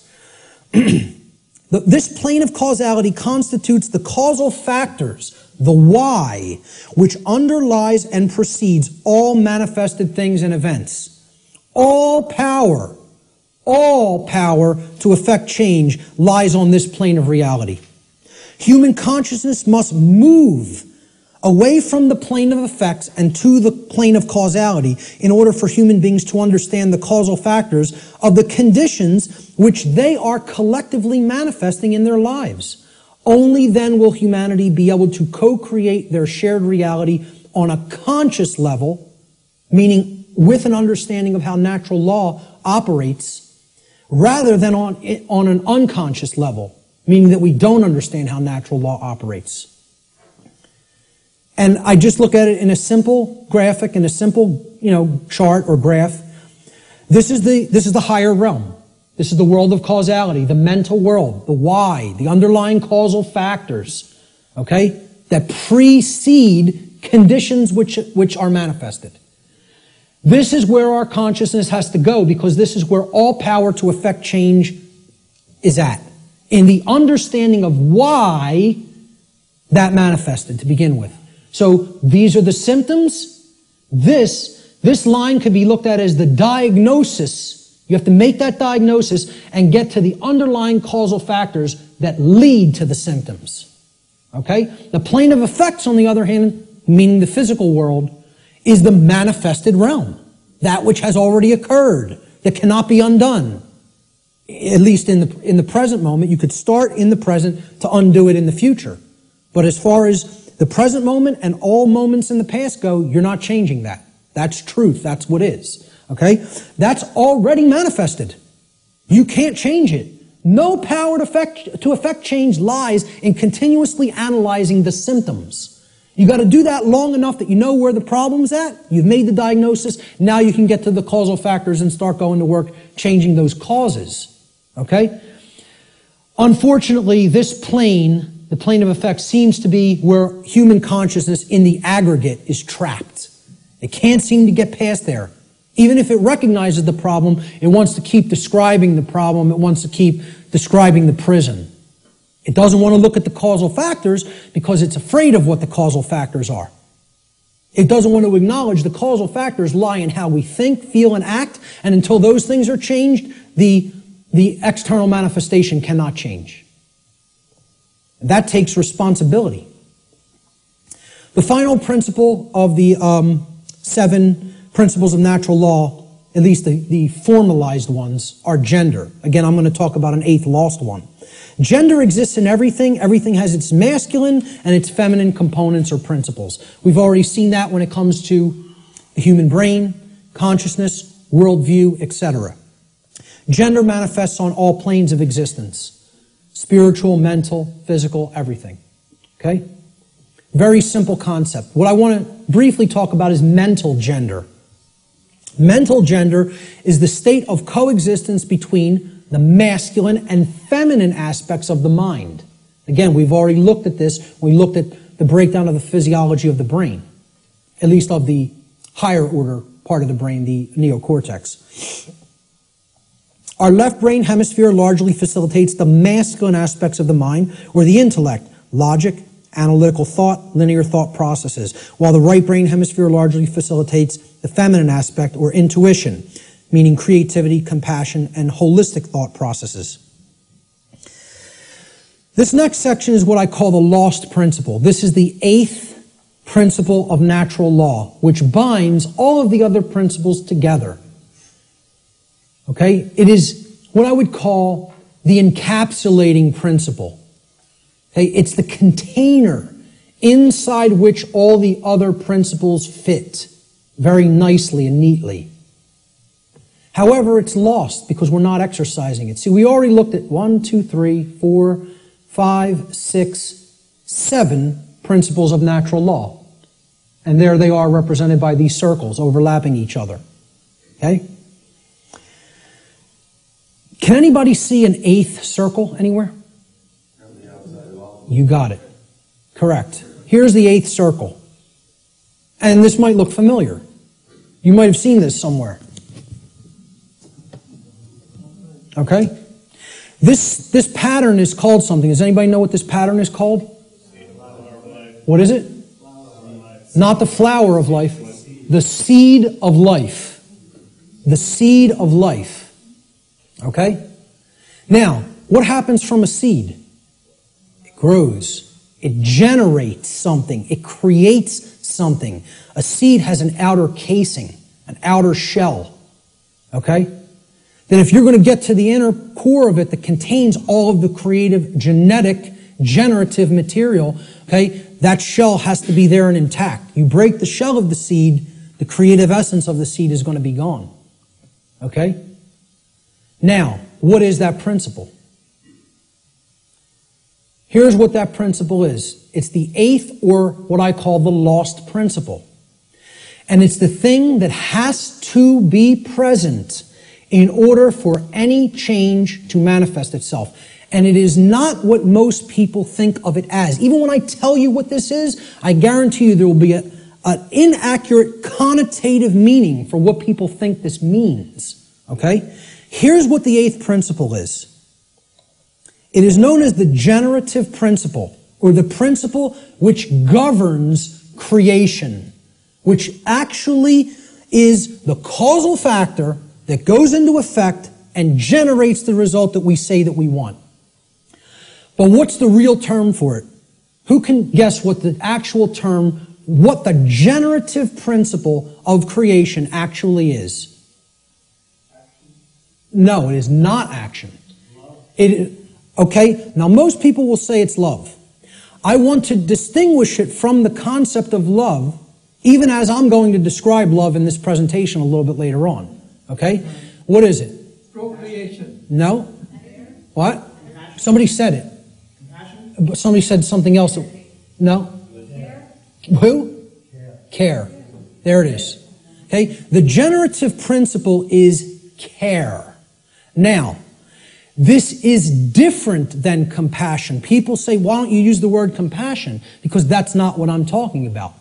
It is a different concept than compassion, or even what I would describe as love. Care, and I mean care with a capital C, and here I didn't even put it with a capital C. I'm just putting it in all uppercase. All uppercase care. Distinguish this from care with a lowercase c. Okay? This means, what are you giving attention and helping to grow? What are you focusing upon? Because what focus you're focusing upon, that's what's ultimately getting generated, getting created, and growing. And this doesn't mean be ignorant of what's going on in the world and don't look at anything that's negative because you're going to feed that and give power to it. That's not what it means. Okay? That means, you know what you're feeding?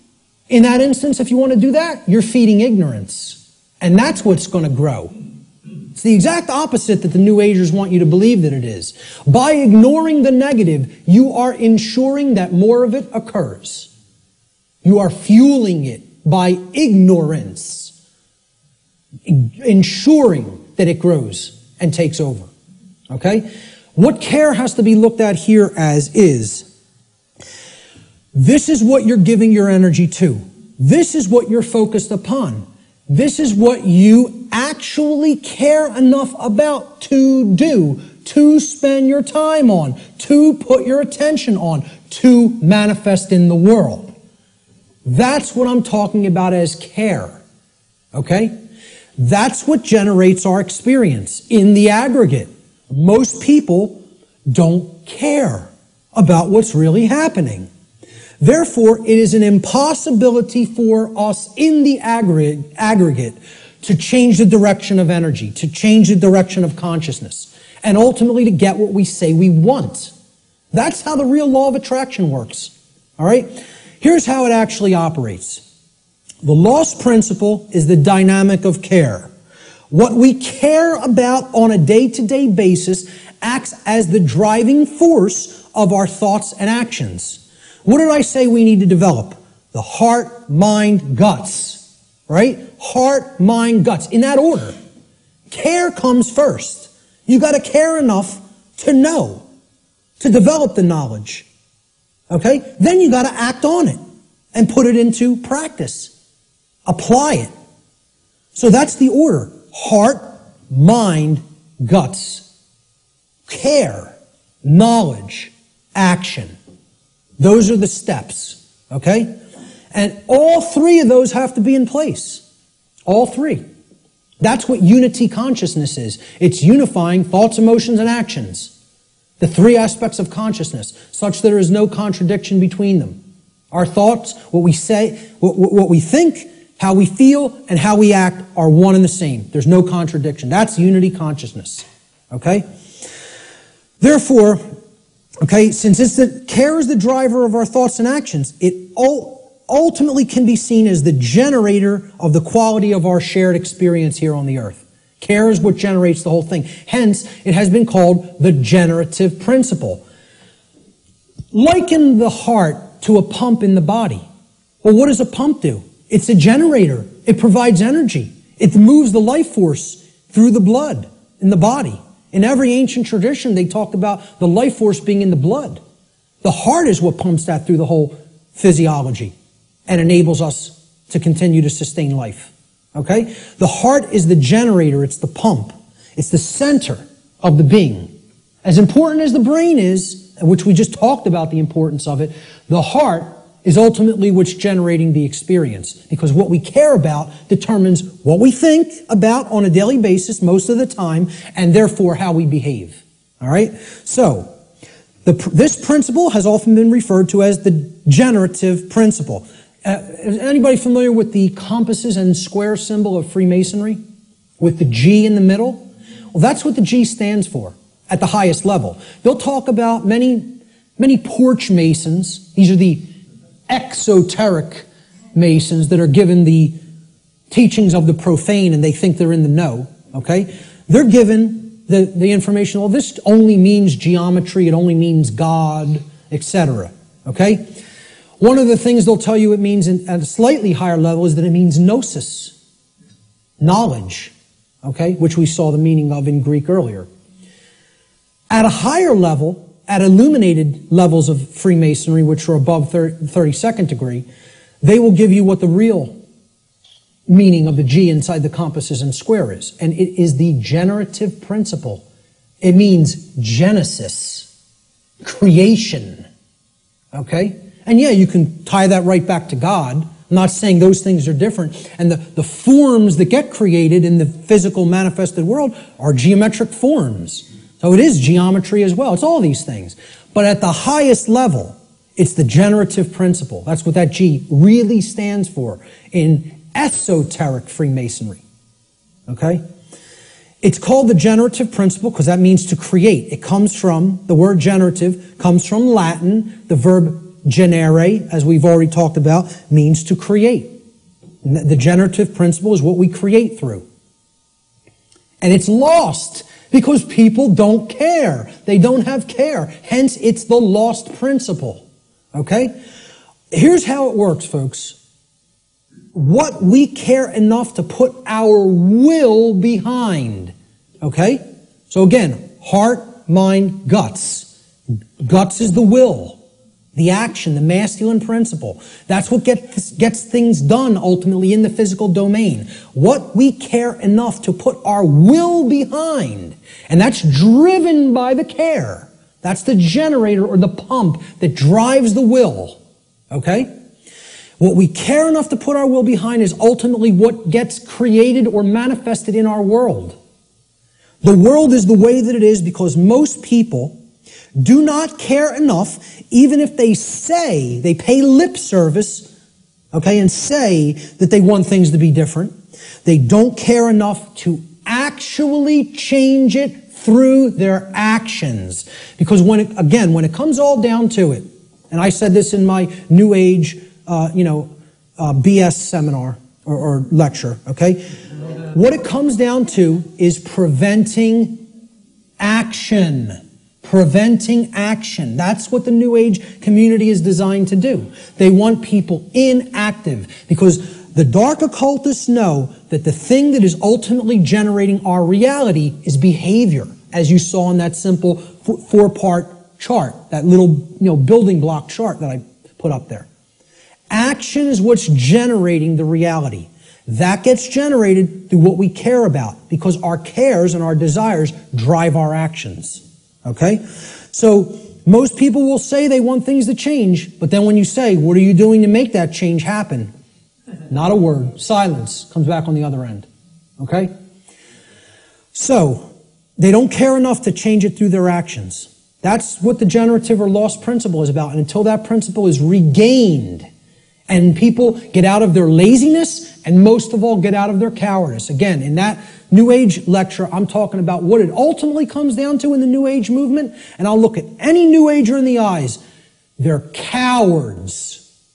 Cowards. Ultimately, they know the evil that we're up against, and they intend to do not a damn thing about it.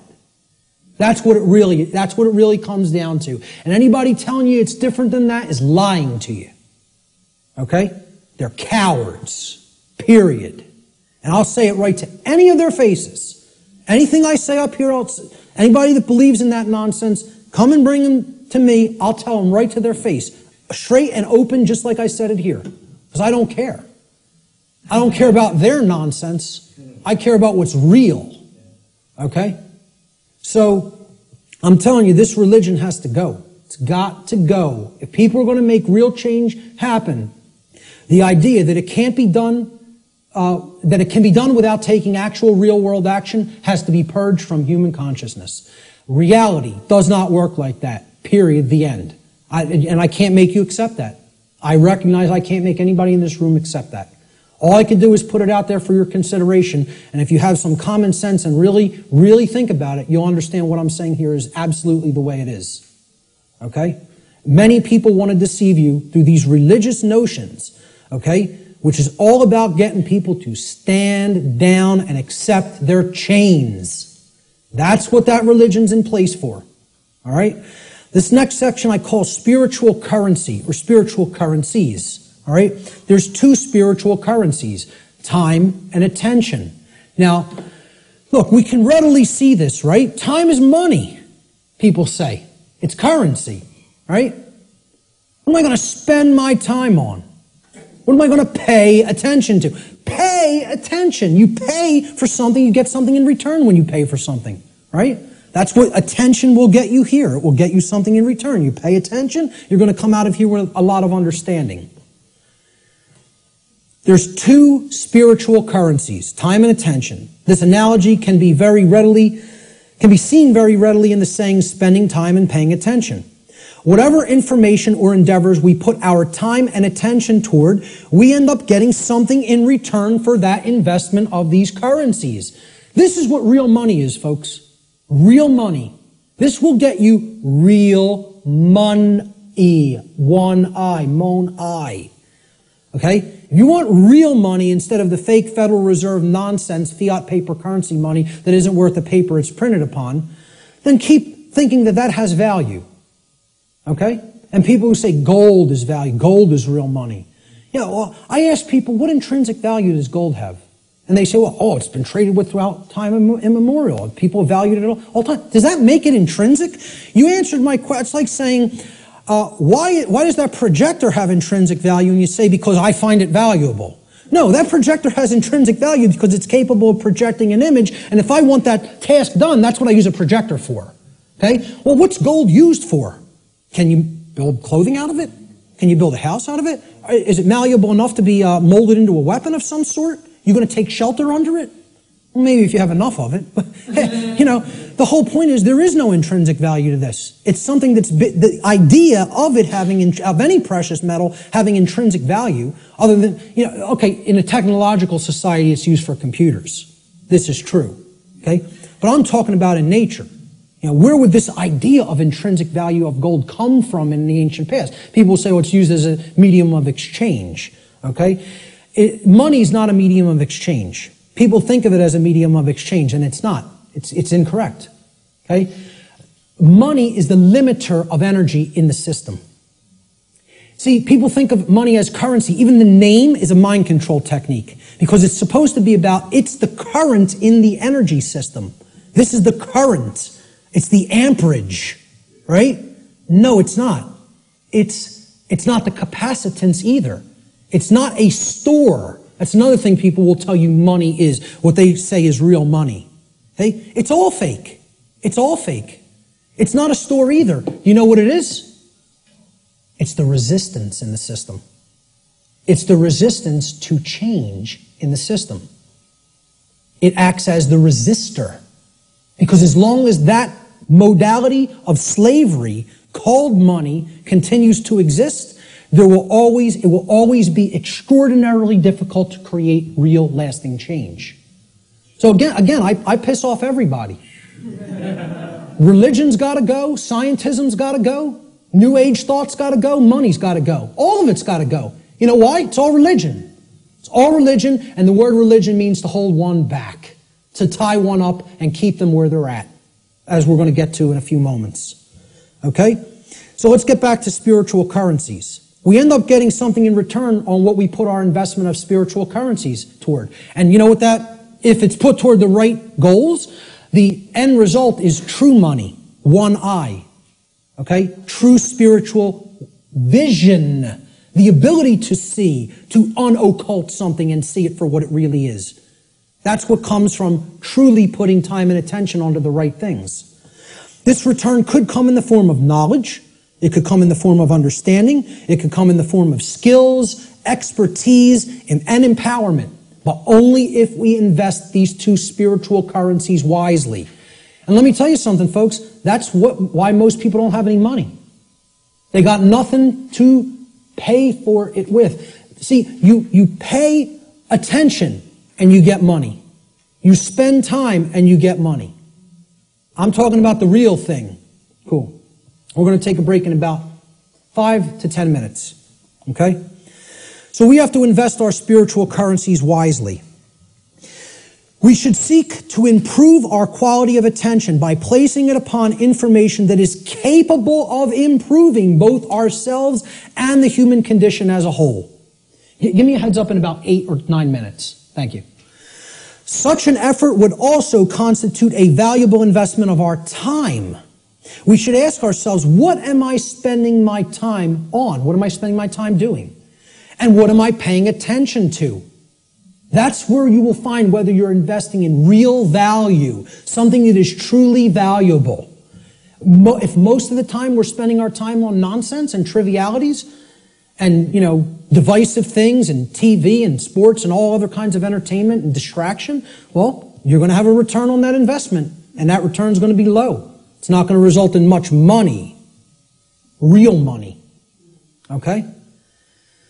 Most importantly, we need to ask ourselves, what kind of quality am I getting in return for my investments of time and money? Time and attention, I'm sorry. Okay? These are the spiritual currencies. And that's what most people don't want to give. They don't want to give these freely for a return on investment. They don't want to pay attention to the right things. They don't want to spend time on the right things. This is a simple chart of how our quality of our attention, okay, and again, this is in the aggregate, but it's created by all the individuals. How the quality of our overall attention as a species will affect our world in accordance with the principle of correspondence, which states, as goes the microcosm or the microcosmic units, so will become the macrocosm. Okay? So over here, we have a pure information stream. This is good information. This is information that is capable, that resonates with truth, and is capable of helping to develop wisdom or right action within the being. This over here is the poisoned information stream like we get from the mainstream media, from scientism, from the New Age movement, from government indoctrination centers called schools. Okay? This is the poisoned information stream. Now, everybody's going to take in some form of a mixture of both of these streams. What the goal needs to be is to purify. Just like, hey, you take in bad food, you're going to have bad health. You take in bad information, the output through behavior is going to be bad.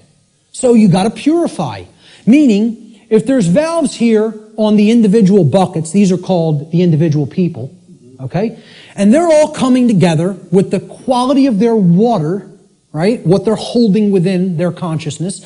And that's all going into the big pool called the world. Everybody's bringing their bucket to the pool, they're pouring it in, and then they're jumping in. And that's the world. That's the quality of the world, right? The quality of this whole thing here is going to be based on how much poisoned, polluted information was in your bucket compared to how much pure information was in your bucket. Okay? So there's valves over here. We got to shut this one off, this brown muddy valve over here, and we got to open this one up.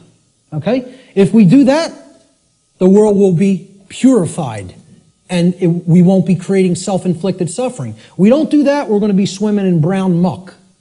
Okay? And generating all kinds of problems for ourselves. So,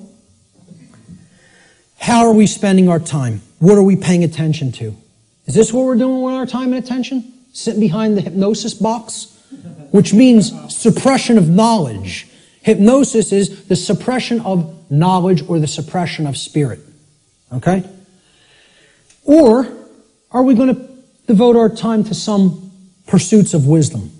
Which means developing knowledge, converting it to understanding by processing it accurately, and then converting into wisdom through action, through right action.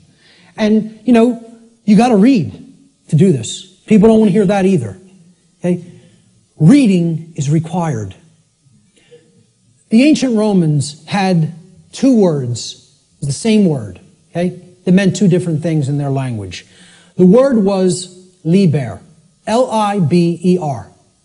Liber meant free, as in not a slave.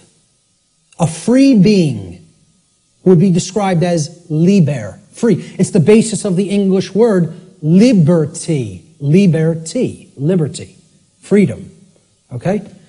They had the same word also meant a different concept. So the word liber didn't just mean free. If it was used in a different context, does anybody know what else the word liber meant? L-I-B-E-R meant in Latin? Book. It meant book. Does that tell us something? They associated the word, the Latin word for book, also meant free in their language. Okay? And again, liber is the basis for the word library. Okay? Library. Okay? Where you can go to become free if you read the right books. You know? And again, the world is our library now. You know, we've reunited all the parts of the big library that were cast to the four corners of the earth. The mystery traditions are available at your fingertips now, which hasn't been the case at any time in human history. And what are we doing? We're playing Farmville on Facebook. You know? So we have to ask ourselves, what are we spending our spiritual currency on? And are we investing it wisely for a return of real money, which is actually spiritual enlightenment? I'm going to take a quick break right there, and we'll pick it up with the next section in 10 minutes. 10 minutes, right back here to continue. Thank you.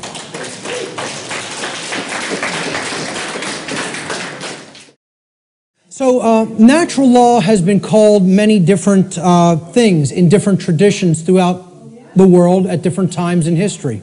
Let's look at what some people have called it. It's been called the law of cause and effect, or the laws of cause and effect. And there's a scientific connotation to this concept of cause and effect too. Even scientists will say an effect invariably follows a cause.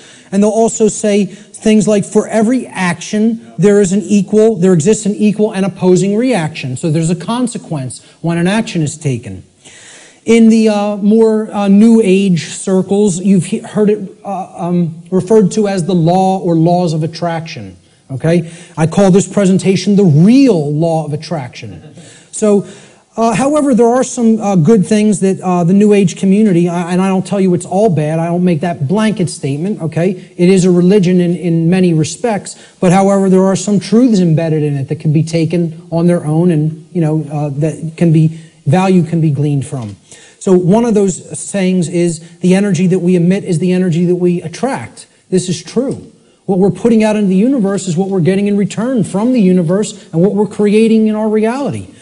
Energy flows where attention goes. I just talked about this in the last section. What we put our attention on is what ultimately gets manifested in the world.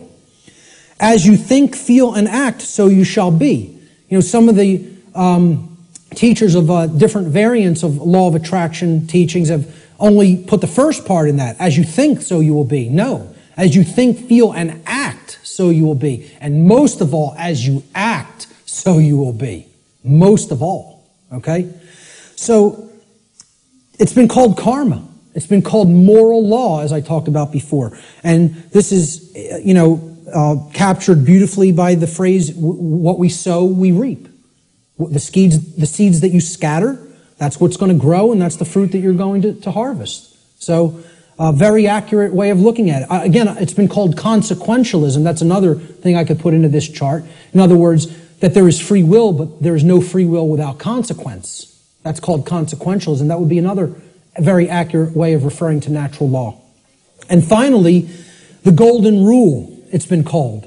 Okay? And it's been stated in the affirmative as, do unto others as you would have done unto yourself. I find this much more powerfully stated in the negative, or what I call the apophatic variant. And we'll talk about what apophatic and apophasis means in a few moments. I think it would have been much less ambiguous, the golden rule, if it was said like this. Do not do to others as you would prefer not to have done unto you. Now the ambiguity goes away, because people want to be treated slightly differently. Hey, a masochist might want to get beaten by a sadist. Okay? But that doesn't mean, do that to others because you like it. But people know what they don't want. They don't want their rights taken. They don't want their property taken or damaged. They don't want to be harmed in their person. They don't want any of those things. They don't want to be lied to. They don't want to be deceived. So don't do those things to other people. So let's jump into this is the heart of the presentation here. It's how natural law actually works in our lives. What are its expressions? How can we come to understand how this operates? There are ways of knowing, and they're through these expressions of natural law. So we defined what natural law is. We talked about the underlying principles that it's based upon. Now we are going to talk about how it works in our lives. Okay? So we're going to build a chart of the natural law expressions in a moment. What these expressions are the recognizable workings in our life. And they take place through 5 basic expressions. Each of the 5 expressions of natural law have a positive aspect and a negative aspect. So that gives us a total of 10 overall natural law expressions. And we're going to build a chart regarding these expressions. Okay? So here's the expression, and then there's a positive aspect to the expression, and there's a negative aspect to the expression. The first expression of natural law is known as, and again, this is what I call these things. There's no hard and fast rules. It's just terminology. It's jargon to try to explain them in words. Okay? These are unseen concepts and laws in reality, in nature, in the nature of the universe. Okay, these are just English word terms that I'm applying to these concepts, okay? So the first principle of natural law I call the generative polarity. Or in other words, this is the force or energy that we are using at the base level to start the process of creation. Or you could say of co-creation. Okay? We're co-creating the reality that we experience with the laws of nature. So you can look at the first first expression of natural law, which is the generative polarity, as the force that we use to set all of the other events which are to come, which are to manifest in our lives, into motion. Or in other words, what we use, the force that we use to generate or create the quality of our experience. That's the generative polarity. The positive expression of the generative polarity is love. Now, this is not what many people think of as love, okay? It's not familial love. It's not relationship love. It's not Hollywood movie variant of love. It's not romance novel variant of love, okay? I call love consciousness. Love is the force which helps us to expand consciousness and become open to truth if we are in it. If we are in that vibratory energy, we become open to truth. All right? So here's what it looks like visually. I try to put a visual aspect to all of these concepts. Okay? And people would think I'm going to put two people together kissing or hugging or something like that. Okay? Love is inside each individual if it's present. Okay? It doesn't depend on any other person. You can express love with another person, and there's no problem with that. I'm not saying that's a bad thing. That's a great thing if it's present in your life. The capital L, capital O, capital V, capital E definition of love that I'm giving here is not that.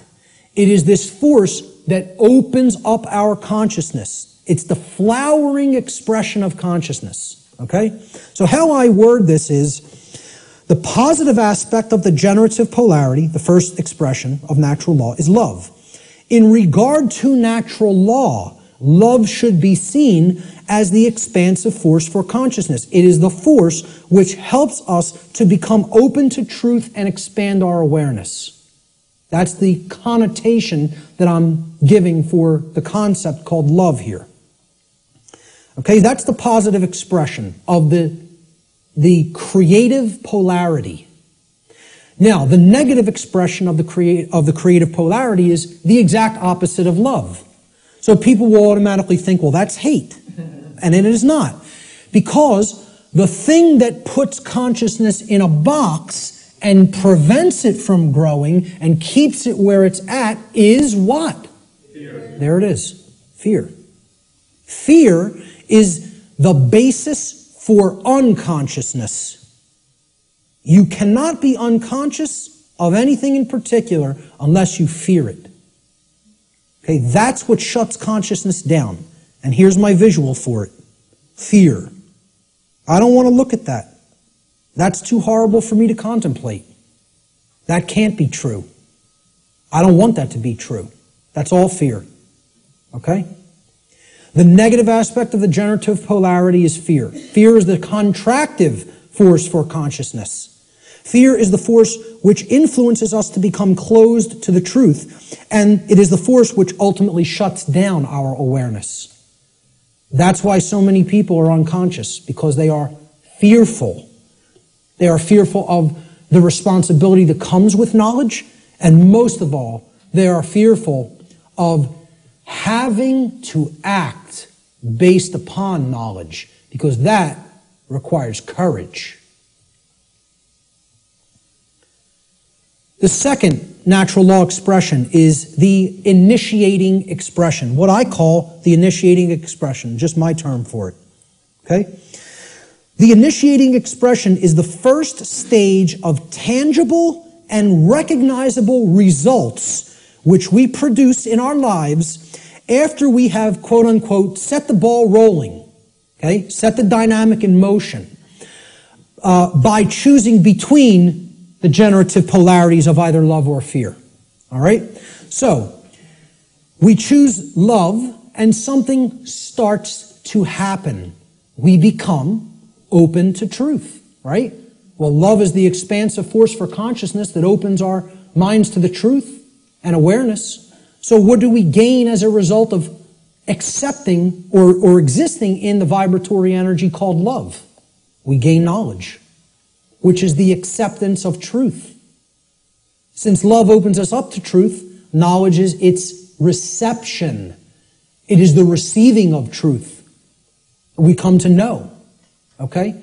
So that's how it starts. I call this the initiating expression. Now, of course, there's a negative initiating expression if we are existing in the vibratory dynamic of fear. That would be the opposite of knowledge. What is it? Ignorance. Right. Okay, now, this is what I put forward as knowledge. This is my imagery for knowledge. Okay? That's a being who knows themselves. You know, and as the mystery traditions of Greece put forward at the Delphic Oracle, know the self and you will know the universe. In other words, know the microcosm and you will know the macrocosm. Know thyself. The positive aspect of this initiating expression is knowledge or the acceptance of truth. Knowledge positively influences the quality of our lives because it positively influences our decision-making processes that lead to understanding in every area of our lives. You want to know how something works and ultimately create something good? You have to have knowledge. You want to know how a car works? Keep it running in good order, you have to have knowledge. You want to know how a computer works? Keep it running in good order, you have to have knowledge. You want to know how the human psyche works and keep it running in good order so that conditions on earth manifest the way you want them to manifest? You got to have knowledge. Not getting out of this condition without learning. Learning is the key, it's the answer. Knowledge is the answer. And people don't want to hear that. They don't want to hear it. They want to think we're magically going to manifest the desired conditions that we say we want without learning a thing. It doesn't work that way. So again, the negative initiating expression is ignorance. Ignorance is the refusal of truth. It is the refusal to gain knowledge. Okay? Because we are in fear. So here's what I put as the image for ignorance. You know, the population that is hypnotized, that wants to keep paying attention to nonsense and trivialities, feed themselves tons of GMO food that is crap for the physiology, you know. Pay attention to distraction, entertainment, mainstream news and media, you know. It's all there to just shut the consciousness down and keep people in a depressed psychological state and keep them in a state of psychological infancy. The negative aspect of the initiating expression of natural law is ignorance, or the refusal of truth. Ignorance negatively influences the quality of our lives because it negatively influences these decision-making processes that lead to understanding in every area of our lives. If you're ignorant about how anything works, you can't create the desired condition. It's just not possible. It's important to remember, again, that ignorance should be distinguished from nescience, which means not knowing because necessary information is not present or was unattainable. Ignorance, on the other hand, means not knowing even though necessary information is present because that information has been willfully refused or disregarded. And again, to keep us in ignorance, they don't need to hide the information anymore because it's not hidden anymore. It's out. And once again, it's available at your fingertips for free if you have the desire to take it in. But now, the manipulation mechanism that is used is dissuade people from looking at it, provide endless entertainment, provide endless amusement, provide endless distraction, and say there's nothing to any of that stuff. That's just some old crazy religion that you don't need to understand. It's no different than any other religion, believing that natural law exists. Okay? That's what people will insist on telling you. So people will be dissuaded from ever looking into it, and they'll disregard it of their own choice.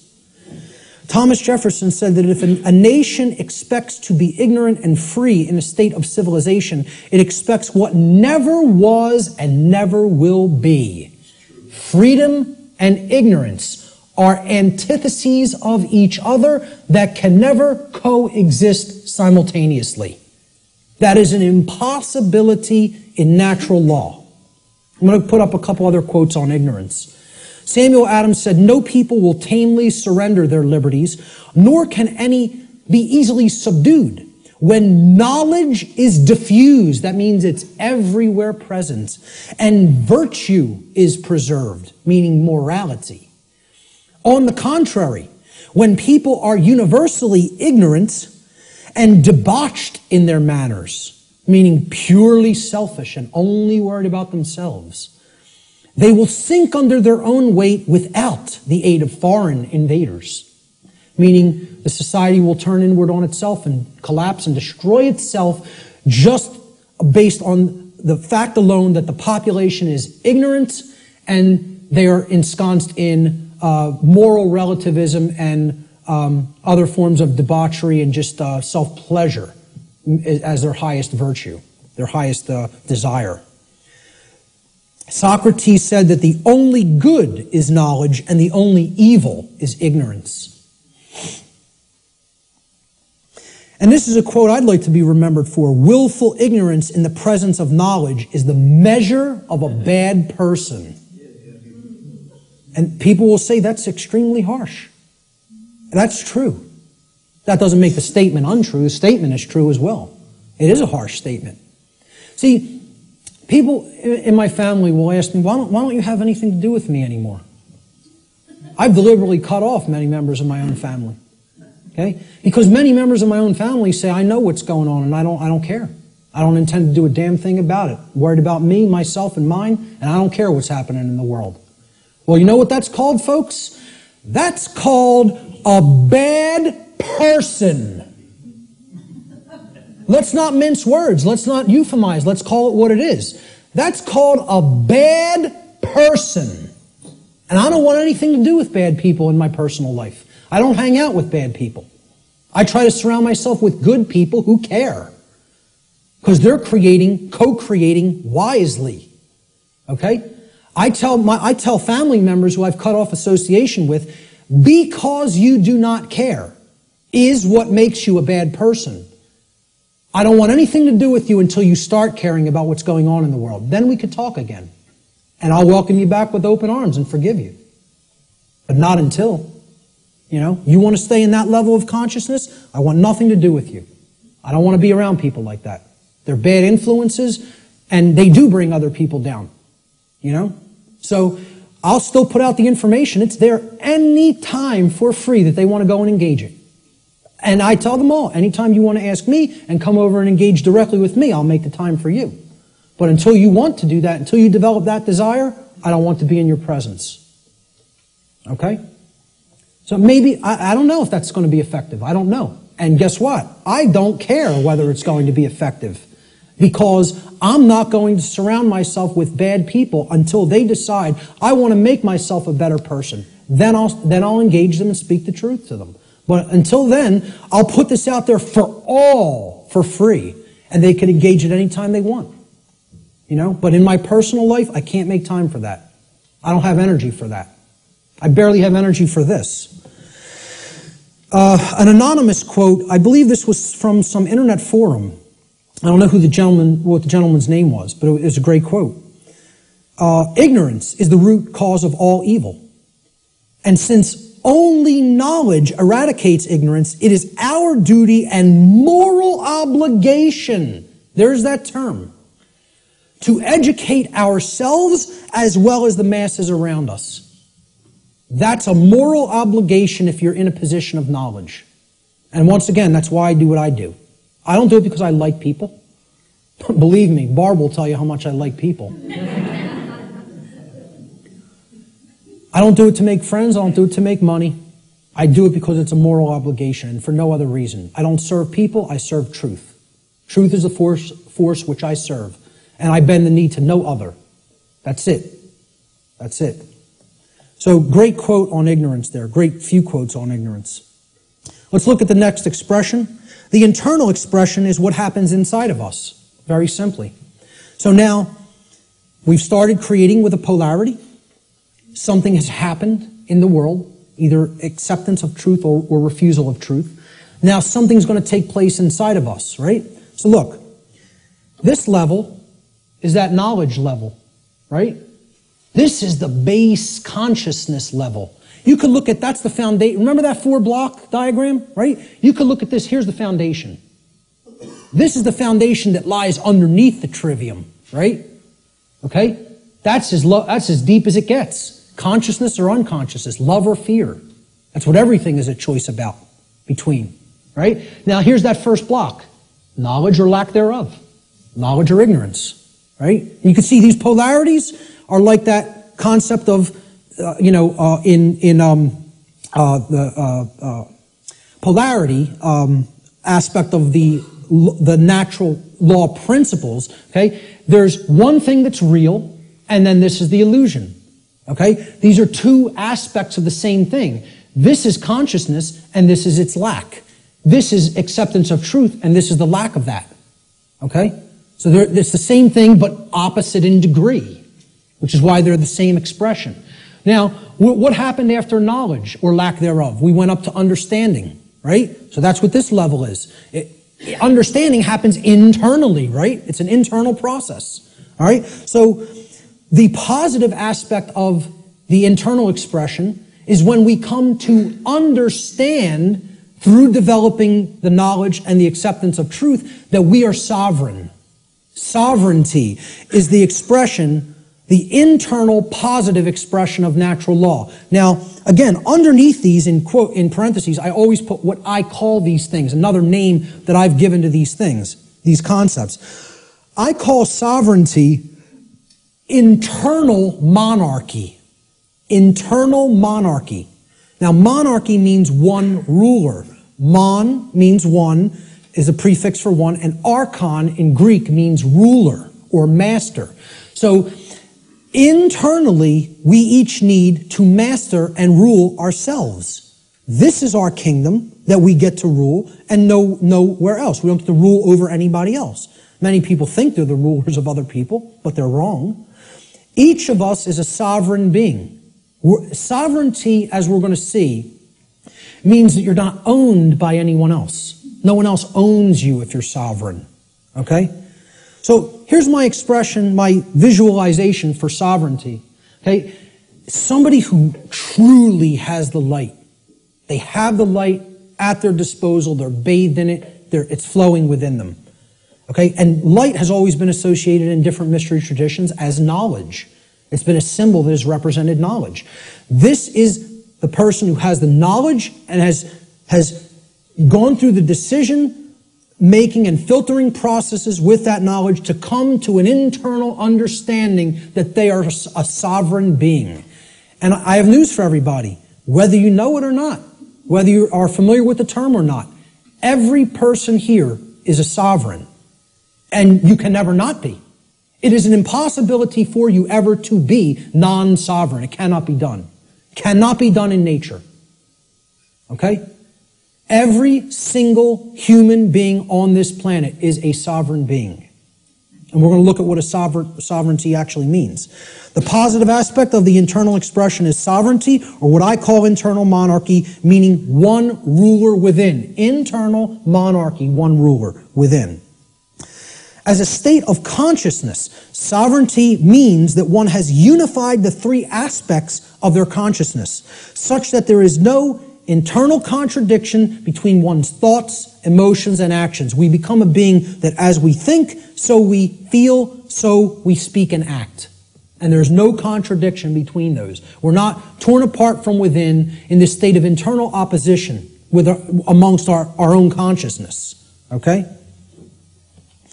Moreover, let's break the word sovereign down. That's where we're going to come to the real meaning of the term.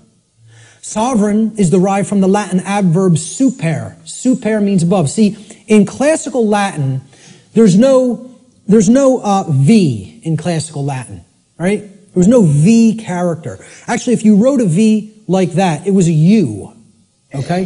And why a double U looks the way that it is. It's two V's, actually. But that sound was U in Latin, if you see a V. There's no V sound in classical Latin. It doesn't exist phonetically.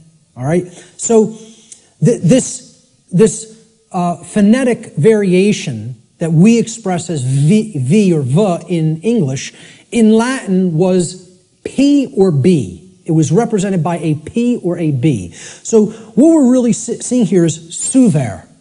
Suver. Okay? But it was pronounced in Latin super, like super. Well, what does super mean? Super, you're beyond, you're above and beyond. Okay? It means above or beyond. That's what it means.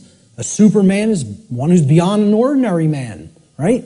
The Latin noun regnum comprises the second part of the etymological root of this word. Regnum, it comes from rex. Rex regis in Latin, or regis. It means king.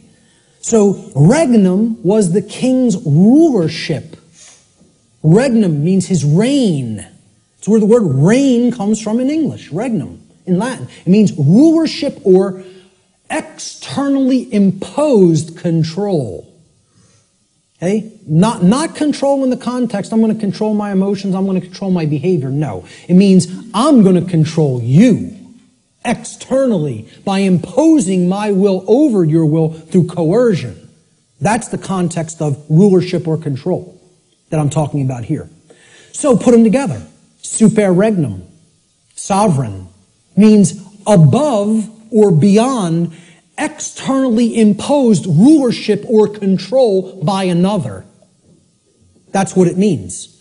Sovereign means not a subject to another being, like a king, like one who considers himself a king.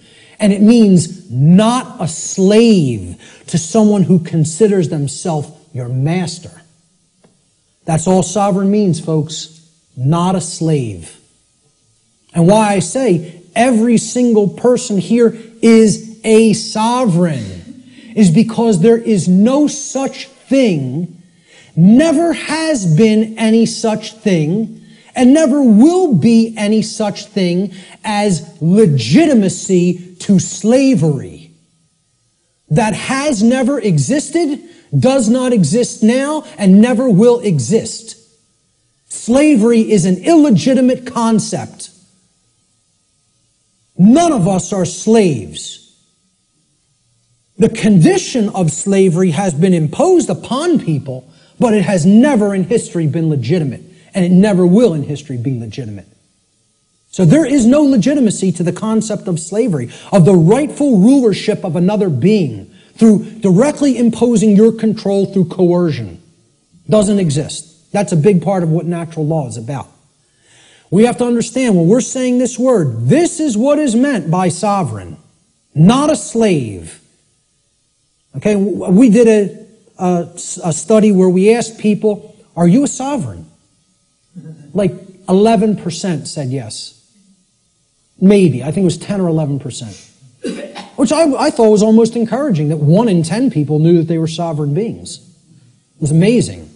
But 90% of the human population doesn't feel that they're sovereign, doesn't know that they're sovereign.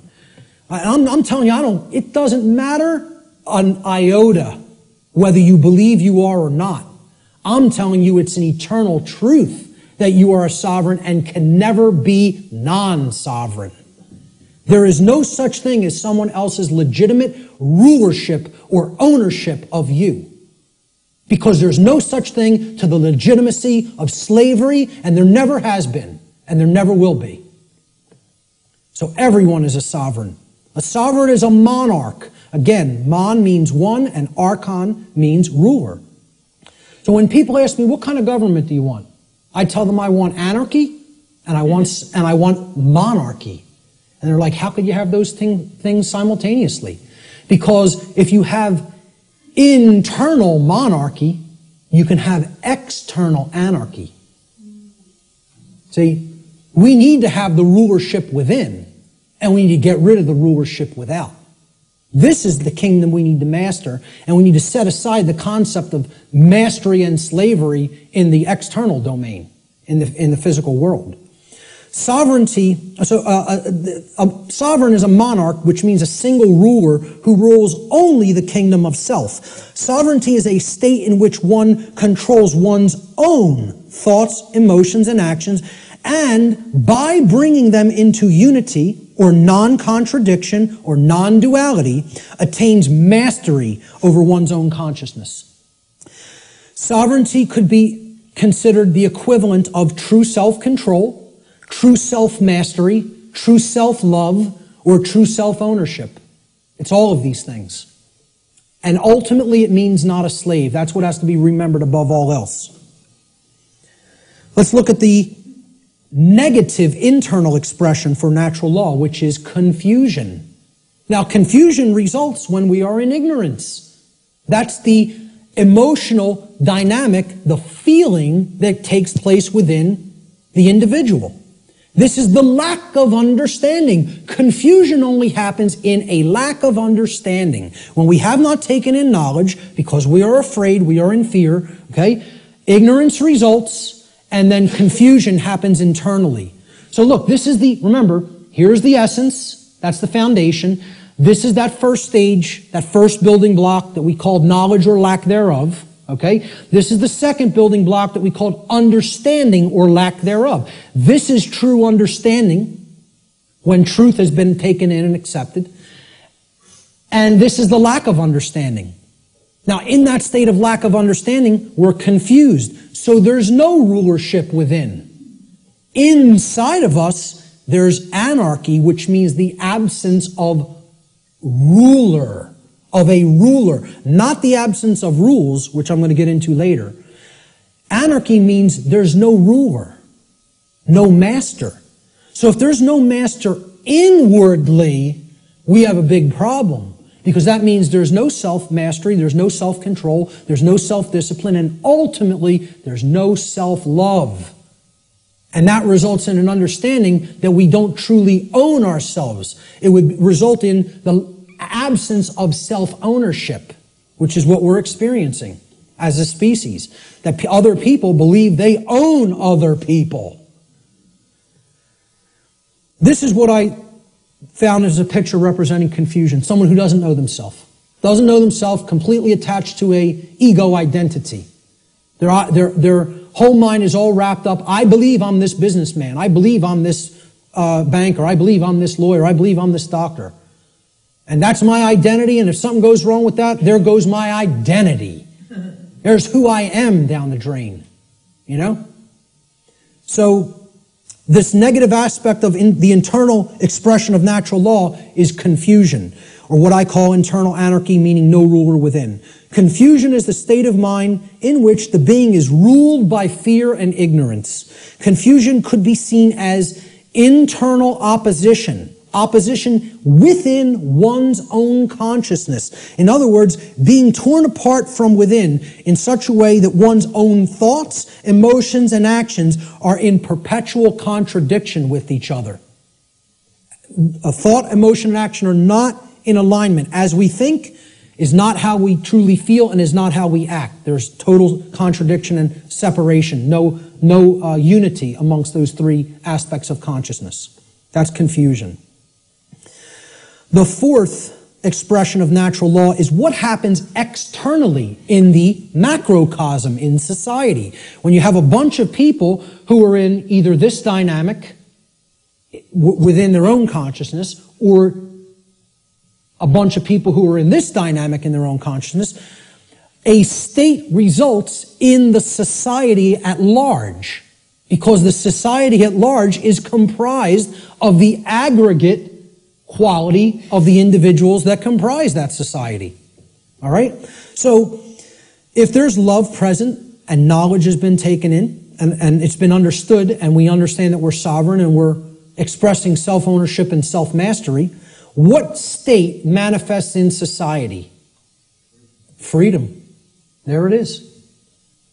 Freedom can only manifest when those preceding conditions are in place. It cannot magically manifest by any other means. If we say we want to be free, this is the path we have to take.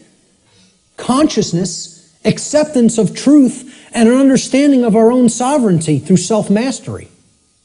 It can't happen any other way. It's not possible. Okay? So, this is what the picture I chose for freedom. This is actually from the cover of probably one of the greatest books I think that's ever been penned by human hands. And I've read a whole lot of books in my life. And for me to say that, it's a high compliment. Okay? I think I'm a pretty good judge of books that can impart some wisdom to people. And I'm telling you, you need to read the book, The End of All Evil by Jeremy Locke, if you haven't already read it. This is one of the cover image from that book. Very rare book. To find it physically online, if you find it at a decent price, snatch it up and give it to other people or sell it to other people. Okay? I had a physical copy of this book.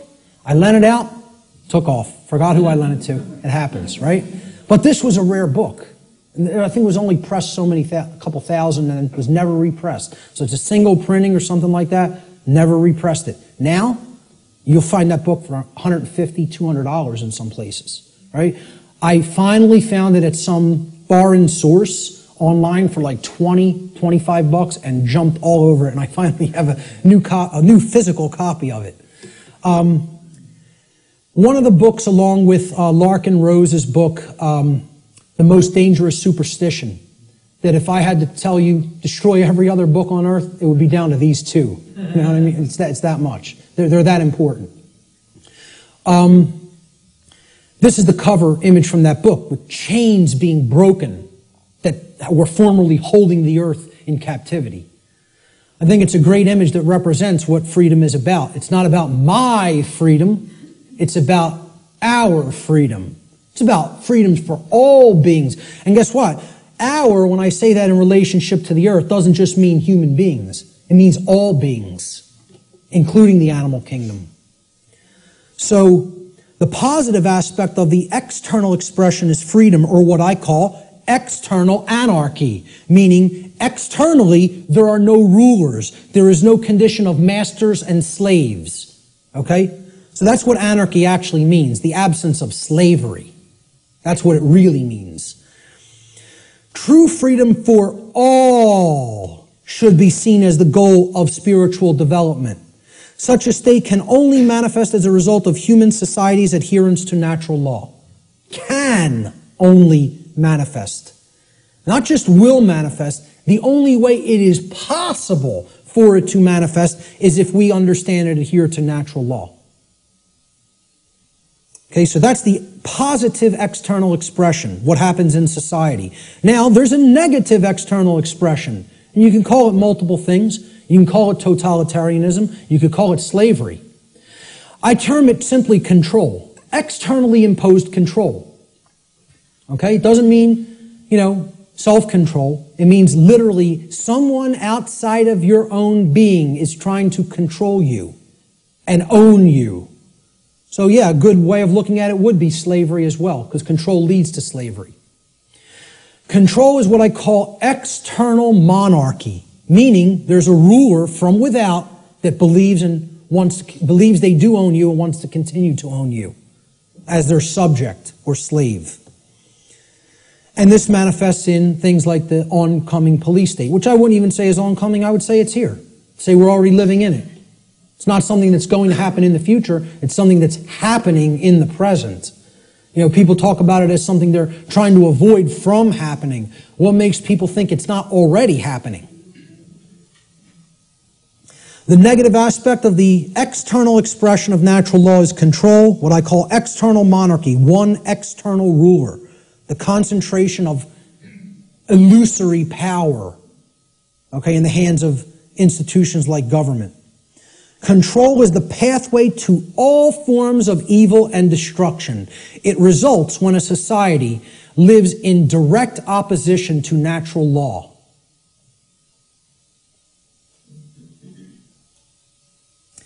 The fifth and final expression for natural law, how it operates in our lives, is what I call the manifestation, or the result that we create. So, again, here's the foundation for that little 4-part building, right? Here's the first block, knowledge or lack thereof. Here's the second block, understanding or lack thereof. Here's the third block, wisdom or lack thereof, which is why we're in a society that's completely based in control, because we're drowning in knowledge and having a lick of wisdom. Or very, very little, I should say. Certainly not enough to go around. Okay? That's the action stage or the wisdom stage, what happens externally, right? This is that top block. Remember the top white block that sat on top? We had the blue block at the bottom, then the red, then the green, and then the white block. This was the manifestation, the result that we create. Remember the little question I put on the top of that white block? Who can tell me what it was? The manifestation. No, the manifestation was either order or chaos. What do we ultimately create? So the positive manifestation is order, or what we would call all the things we say we want. Manifested goodness. Everything being okay, not creating self-inflicted chaos or suffering. This would be, we get what we say we want to get. And there's requirements for that, and here they are. There's the requirements.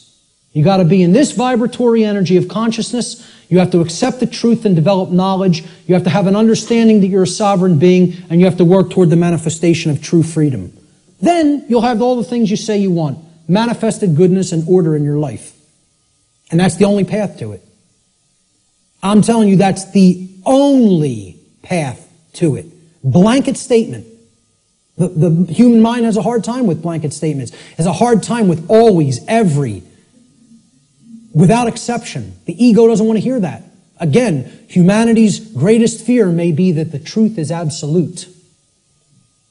I would say an even greater fear it has is that the truth is singular. That there's no such thing as my truth, your truth, his truth, her truth, their truth. There's just the truth. And whether we align our perceptions to it or not. That's humanity's biggest fear. So this is what I viewed order as being like. Okay, we have beings that are actually full of the light. And they're working toward a world that is based in freedom, cooperation, knowledge, sovereignty, no control. Okay? It's what I call in some of my former presentations, cooperative spiritual anarchy, which is the natural condition of humanity. The natural, meaning spiritual, natural condition of the human species that has been blocked from manifesting through mind control, indoctrination, fear-based, trauma-based methods. So that's what I call order, the positive manifestation, manifested goodness. It represents everything we say we want, and it only results when there is balance or justice. Justice comes about through adherence to natural law. Justice can only be present when truth has been accepted in our lives and our behavior has been brought into harmony with natural law. Cannot manifest any other way. That's the positive manifestation. The negative manifestation is the opposite of order. Chaos. Chaos is manifested evil. I just put this as, complete disregard for other people, breakdown, me first. Knock everybody else down. Get what I want. Don't worry about anybody else being hurt. Don't worry about anybody else's freedom. Don't worry about whether anybody else's rights are being tread all over. Doesn't matter. Let me get mine. Self-preservation is the highest law. Survival is all that matters. Even if I have to step on somebody else to get it, to make that happen. Yeah, it's an animal. That's exactly right, sir. That's exactly correct. That's not a human being. That's an animal. That's how animals in the animal kingdom behave. And again, natural law doesn't work the same way for animals as it does for human beings because they do not have the same capacity for consciousness that a human being has. So let's not start saying that's the natural order. No, it is not. It is the exact antithesis of the natural order. The natural order is just that. Order. It's in the word. It's in the phrase. Natural order. What people are describing as the natural order through this utter nonsense concept called social Darwinism is, as I've called it before, psychopathic chaos. And break down that word. Psychopathology means an illness of the mind. Psychopathy is mental illness. Psyche in Greek means the mind. Okay? And pathology is an illness, sickness. Psychopaths are mentally ill. And they don't create anything resembling order. All they can create is chaos, which is why they want us to mimic their mindset, because they're just bent on hell and destruction to manifest, and they have to have our complicity and cooperation to make that dynamic happen.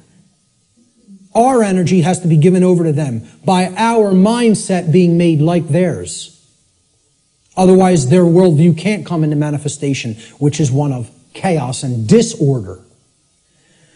The negative manifestation, chaos, or manifested evil, is the exact opposite of what we say we want. Chaos results when there is imbalance and injustice, which results whenever there is ignorance of truth and behavior which is in direct opposition to natural law. So that's our chart, and one last thing I want to say about it is that the manifestations or the expressions of natural law are what I would call, they're unilateral. They don't cross into each other, okay? There's no such thing as, well, I've accepted the truth and I've developed knowledge, so now I'm in a state of confusion. It doesn't work like that. Okay? You can't go from ignorance to sovereignty, to the understanding that you're sovereign. You cannot cross the area of these charts. Once you're here, you can only go here. In order to get here, you got to come from here. In order to get here, you got to come from here, here, here, and here. You don't get there from any of these. You don't get here from anything in this column. You don't get here from anything in this column. Okay? Please keep this in mind. These expressions are unilateral. Okay? You can't skip. No, they cannot be skipped either. Good question. They must proceed in order and in the same column of expression. So you can only get to order through freedom, which comes about through the understanding that we are sovereign, which comes about through taking in knowledge of truth, and which comes about through staying in a vibratory energy of love or higher consciousness. The openness to truth. That's it. Same thing here. We can only create chaos when our society is bent on control, okay? Because we are confused beings that don't understand our sovereignty and think other people can legitimately own us or rule us, and that comes from a place of ignorance or refusal of the truth, which is based in fear. Can only manifest that way. Blanket statement, too. And I will not retract on that blanket statement because this has nothing to do with what I think or feel or my beliefs. This is how laws operate in creation.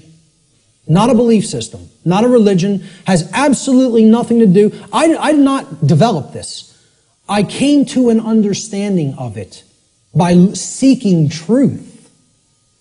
I'm telling you, this is not my information, never has been my information, never will be my information. There's no copyright on it, I don't claim it. It's eternal truths that have existed forever and will exist forever, whether human beings are here or not. Take it and share it freely and widely to anybody that's capable of comprehending it, because it's the only way we're going to get out of this mess. Okay? Those are the expressions of natural law. Now, when I say living in harmony with natural law or living in opposition to natural law, what do I really mean? Well, what this has to do with is knowledge. And we're going to keep going back to this trend. This thread is not going away.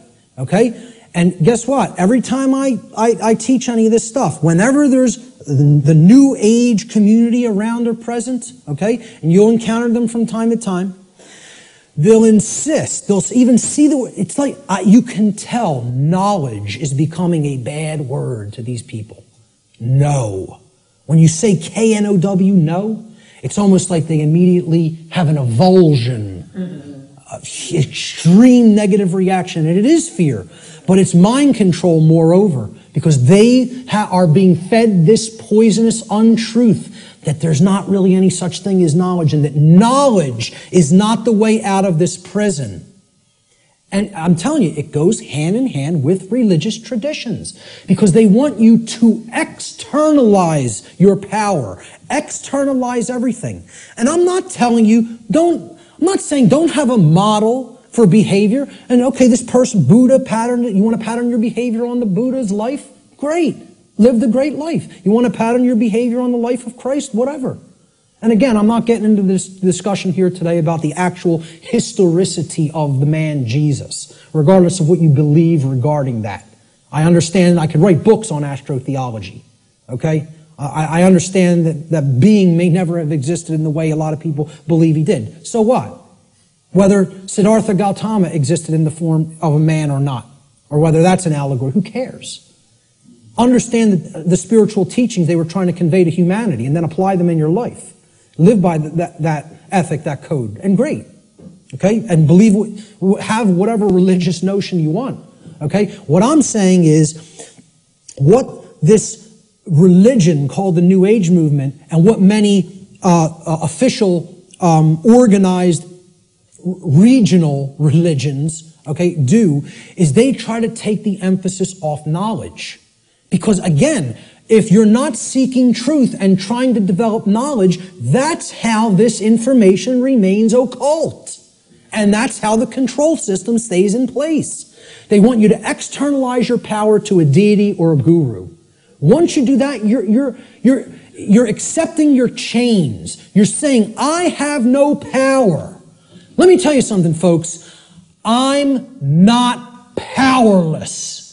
I am full of power. Why? Because I have knowledge of how things actually work. Nobody can tell me that I'm owned by somebody else and can get me to believe it because I have understanding of my sovereignty. If they can take that away from you by getting you to de-emphasize the importance of knowledge, of self-knowledge, they own you.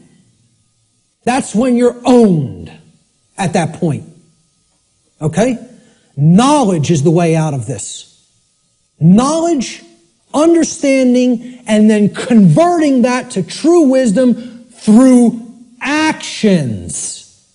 Not believing in something, not accepting everything, not waiting on somebody to come down and save you, whether it be Zoroaster or the aliens from Zeta Reticuli or Ashtar Command or Jesus Christ. Okay? You keep waiting on an external savior, you're going to be waiting in your chains forever. The knowledge of truth is what the Christ figure himself proclaimed would be the pathway to true freedom.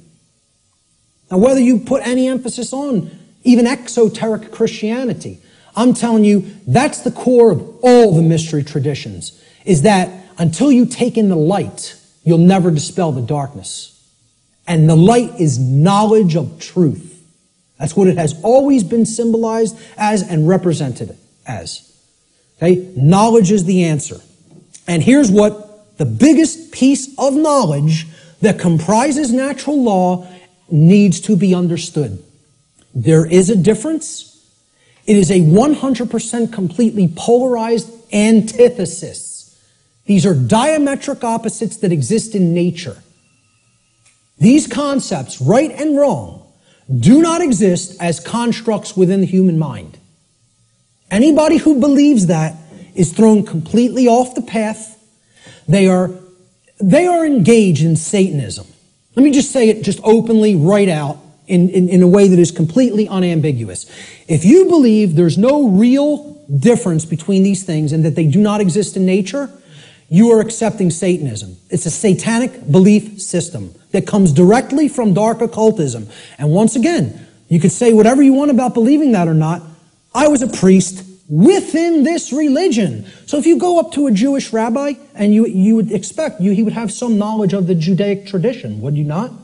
If you went up to a Catholic priest, you would say, well, he has some knowledge of Catholicism and how it expresses the Christian tradition, would you not? If you go up to a Islamic, what do they call them? Right. You know, would you expect that this practitioner of his religion, who's in the priest class of his religion, would have some knowledge of Islam? Well, I'm telling you, I was a priest in Satanism. And I'm telling you, the concept of moral relativism is satanic belief. It is satanic ideology. It's one of it's their second tenet. They have 4 pillars. The 4 pillars of Satanism are self-preservation is the highest aspiration, and nothing comes above it. The second tenet is there is no such thing as the objective difference between right and wrong. Right is what's good for me, wrong is what's bad for me, personally. And that's it. And I get to make that up based on my likes, preferences, and whims. Okay? The third tenet is social Darwinism, which is an extension of macrobiological Darwinian theory. Okay? Social Darwinism, an oligarchy or a ruling class gets to direct the herd because we know better. And it's just our right to do so because our intellect makes us superior. And the fourth pillar is eugenics. Since we are ultimately God, since we decide what's real and what's not real, and we give that perception to the rest of the herd, and we get to decide what's right and wrong, well, we're God here. And therefore, we get to decide who lives and who dies. That's the 4 pillars of Satanism. And you know how many people believe that nonsense? A whole lot. Way more than people in the priest class of this religion, because they are propagating these tenets everywhere in human society. So many people are Satanists and do not even know that they are Satanists. It is a secret, infectious ideology. And I'll tell you a personal anecdote real quick. And I'll tell you who it is now, because I don't care anymore. My own grandmother. All right? Let's make it personal. All right? Okay? And I hope she sees it. My own grandmother, who I believe was in her late 70s or maybe early 80s at the time. Okay? I think she's in her mid-80s now. And I don't speak to her anymore. I took a printed sheet of paper that I printed out of my printer, printed it out of a laser printer, and I put a little piece of white tape. I taped a piece of white paper over the heading, the title of the document. And I asked her to read this. It had 4 paragraphs, right? And the paragraphs described each of the tenets of Satanism, very briefly. Self-preservation is the highest law, etc., etc. Moral relativism is what we believe in. Social Darwinism is what we believe in. And we believe in eugenics. Okay? She said to me, well, I pretty much agree with everything that's written there. And I said, you do? And she said, yeah, that's how I think. I don't see anything really wrong with it or bad with it. I said, okay. I said, peel that little strip of paper off that I've taped to the top. I want you to see what the document's called. And on top it said, the tenets of modern Satanism. And you know what her response was? Well, then I guess that makes me a Satanist, doesn't it? Not horrified. Not, oh my God, what is my belief system? What do I believe in? No. Well, guess that makes me a Satanist, doesn't it? As if it was just no big thing. And you know what? You know how many people are in that mindset? Hundreds of millions, if not billions, and don't even understand what it is. Because they think Satanism is something that it is not. They don't understand what the ideology of Satanism is. They think you have to be associated with the trappings of Satanism. Okay? That you have to dress like, as if there's such a thing as dressing like a Satanist. Or you have to have certain things on your walls in your house or in your garage if you're a Satanist. Well, let me tell you something. Satanists are the owners of banks. They own hospitals. They own schools. Okay? Yeah. Certainly that university right across the road. And many people ascribe to this religion in their thoughts, emotions, and actions, and do not even understand it because they don't even understand what that belief system is about. They don't understand what that ideology is. They don't know its tenets. So, again, going back to this, if you don't know that there is an objective, meaning in nature difference, okay, between right and wrong, that is a satanic belief system. Morality, it's not right versus left. It's about right versus wrong. This whole left-right paradigm That people are, oh, you fall in with the left, with the Democrats, or the right, the Republicans. Has nothing to do with any of that. It's a false paradigm. The thing that all of that's a distraction for not getting you to pay attention to and understand is the difference, the real, true, and objective difference between right and wrong. And we're going to explore what that is, because it can be known. It can be known, and most people will be shocked and horrified to understand the real differences between right and wrong, because they'll have to look into themselves and recognize in many ways that they are cooperating with wrong. And that they don't really truly know the difference between right and wrong. When you tell people this, I'm telling you, I told this to somebody in a bar once, which was a big mistake of even trying to bring up this discussion in that environment. But occasionally I even, make asinine mistakes like that and think I'm going to be talking to even a semi-conscious being when you're talking to a block. Okay? So I said, you understand what actual morality is true common sense. We're going to look at that term, common sense, and explore what it really means. And she said, so what you're saying is if I think that there's no really objective right and wrong, that I don't have common sense. And I said, yes, that's what it, no, I said, that's not what I think. I'm trying to explain to you that's what it means by definition, not by what I think. The definition of common sense is to truly know the difference between right and wrong. And I said, because I say that you are not fully in that state of awareness, don't even take it personally, because billions of people on the earth are in that same state of awareness. You're not special, and it's not a personal attack against you. And I thought this person was going to throw a glass at me. Literally got so enraged because she's associating the concept of common sense with that you are functional and can adequately perform the daily activities of living. And that's not what I'm talking about as common sense, okay? Having common sense about, I can prepare my meals and eat for myself and wash my own clothes and, go to work. That's not what I'm talking about as common sense. That's your everyman's definition or connotation of common sense. We're going to talk about what common sense really is. Okay? A deep understanding of morality, which are the principles concerning the distinction between right and wrong behavior, lies at the very heart of natural law. This is the essence of it, folks, right here. And here's the difference between right and wrong in a nutshell, about as simply as I am capable of describing it. All right? Now, we use the words correct or right to mean correct and moral. When you say, okay, what's 5 plus 5? It's 10. You're right. Meaning, you are correct. That is true. That is the correct answer. That is right. Okay? And then we say, was stealing that money from Jim, was that right? To mean, was it a moral behavior? So now, why would we use the same word, again, like the ancient Romans used the same word, book and free? Okay, those two different concepts were represented by the same word, liber.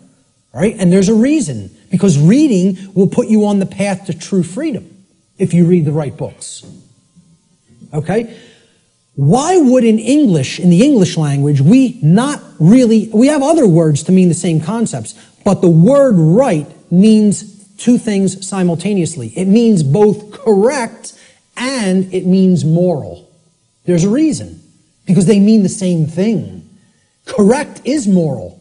Correct meaning that it is in alignment with that which is true, means, literally, by definition, if it is true, then it is moral. The more you are following something that is false, that is not based in truth, the more you are going down the path of immorality, of wrongdoing. So we have to come to know what is true regarding right and wrong if we are going to be able to correctly, with wisdom, choose between these two modalities of behavior. So, right, again, it means both correct which is based in truth, and moral, which means that the action, if taken, if acted upon, is in harmony with natural law. Actions based in it do not result in harm to other sentient beings. That's the definition of right. Now look at how simple that definition is. And think about it for a moment. We're talking about what is a right. Meaning, what do you have a right to do? And what you have a right to do is no different than what I have a right to do. What I'm telling you here is every single human being on this planet has the exact same rights. Not one person has one more right than another being. Not one person has one less right than another being. To think that anybody has more or less rights anywhere on the earth at any time in history is a fallacy. It is a lie. It is a deception. It is wrong. It is not correct. It is not based in truth. Rights are universal and the exact same for every human being. Blanket statement, absolute truth. Let the ego chew on it and deal with it. Okay? And again, the ego will have a hard time with this in many cases, with many people. They'll hear that and they'll want to throw a glass at me. So, look at the definition again. A right. So, when you make a definition, right, this is a noun. Right? Noun's a person, place, or thing in the English language. We're talking about a noun here. You look up the word right, it's a noun, meaning a right. A right that we have to enact, to take, is an action. You have to start a definition with the same type of word. You're defining a noun, you got to give it a noun to start the definition. A right is an action. Most people will never even be able to tell you that. Just say, can you define what a right is to me? They will not give you this noun. A right is an action. So is a wrong an action. A right is an action that if you take it, it does not cause harm to other sentient beings. That's the simple and easiest definition that anybody can give for what a right is. And I guarantee you, you go and engage as many people as you want on the street. I have not asked this question and had anybody ever raise their hand or even contact me later and say, you go up to somebody on the street and ask them if they can define what a right is. Nobody can give you the correct definition for what a right is. Now, if you don't know what the definition of a right is, you certainly don't know whether you're choosing accurately between a right and a wrong, between right and wrong behavior. You can't. It's not possible. So many people believe that they're allowed and they can do actions with no consequence that actually aren't in alignment with natural law because the taking of those actions do result in harm. And they don't really even understand that. So let's look at what a wrong is. We're going to deeply look into what a wrong is. We're going to focus on what wrongs are. Because in reality, to even start this, right, what have we based this definition on? Actions based in it do not result in harm, right? That's the negative of another definition. Well, it's the negative of this definition. So you can only actually define a right by knowing what a wrong is. A right, technically, cannot be defined outside of the negative. A right can only be defined apophatically, meaning understanding what a wrong is and then stating that it is anything that falls outside of the parameters of wrongdoing. Okay, and we're going to get to what those parameters are. All right? So, I'm sorry, I want to focus on wrong for a moment. Okay? Wrong, again, we say this, what's 5 plus 5? 9. Wrong, it's not true. Incorrect. Incorrect answer. It's not based in truth. We use the term wrong to mean both incorrect and immoral. Well, that was wrong what you did to that person by hitting him for no reason. You didn't have the right to do that. Immoral means in opposition to natural law. Because actions that are based in it result in harm to other sentient beings. That's the simple definition of a wrong. Now we can go deeper into the definition of what a wrong is and look at different types of wrongs, which is what I'm going to do in a moment. So this is the concept that is referred to as apophatic inquiry. Very, very critical to understand concept. And you have to apply this concept. What this essentially is it's a filtration process. This is the process of the middle process in the trivium. Okay? It's weeding through the inconsistencies and saying, well, is this inconsistent? Is this inconsistent? Is that not true? And you're setting those behaviors aside and you're saying, here's the behaviors that are wrong. Don't engage in those behaviors. It's negative. It's a negative process. It's a destructive process. You're taking away from the body of everything that can be done, and you're saying, I'm pulling all of these out through a weeding down process and saying, these are all inconsistent with truth. It's called apophasis, apophatic inquiry. And that is to be delineated from what's known as cataphatic inquiry. Cataphatic inquiry means you're reasoning in the affirmative, and you're not trying to weed down through a process of elimination to get to the truth. Okay? So cataphasis or cataphatic inquiry would be equivalent to inductive reasoning, whereas apophatic inquiry or apophasis would be akin to deductive reasoning. All right? Rights are most easily understood when they are considered through apophatic inquiry, or what is known as the process of apophasis. This process helps us to understand what a right actually is by understanding which actions are not rights because they cause harm to others. They're the cause of harm. Here's what apophasis is. It's been called apophatic inquiry. Okay? Really look this up. Understand what apophasis is because it's part of the trivium process. All right? It comes from the Greek noun apophasis, written there in Greek script, which comes from the Greek verb apophanai. Okay, so apo in Greek means away from or the negation of, and phanai in Greek means to say or to speak. So when we put them together, it means to say no or not to say, or to say what something is not, in other words. That's what apophasis is. You're saying this is not this. It's the opposite of that. Okay? So it is a method of logical reasoning or deductive reasoning that is employed when you are given a limited set of possibilities in order to arrive at knowledge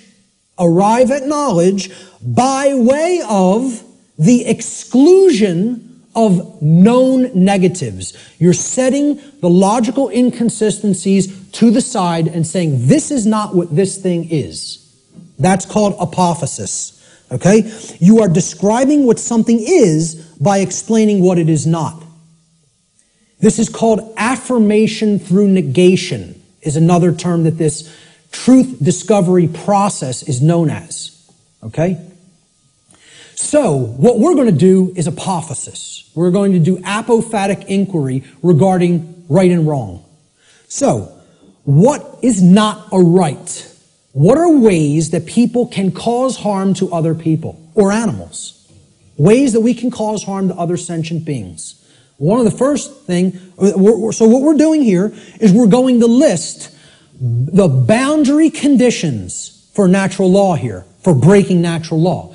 If we take these actions, we are breaking natural law because the action is a cause which results in the effect of harm to another being. All right? So these are what are simply, I call them the natural law transgressions, which means sins or wrongdoings. They're simply harmful actions that a person is capable of taking to another being, against another being. That's all. So of course, many people will get the first one. What's one of the main horrible, wrong things that somebody can do to another person? Kill them. Murder them. Take their life. Okay? Murder. And I would distinguish murder from killing as well. Because occasionally, to defend oneself, killing may be necessary. But murder is always immoral and wrong. Okay? See, the fifth commandment in Hebrew. Do you know what it says in Hebrew? It does not say thou shalt not kill. The term for murder in Hebrew is tirzach. The fifth commandment in Hebrew is lo tirzach, which means do not murder.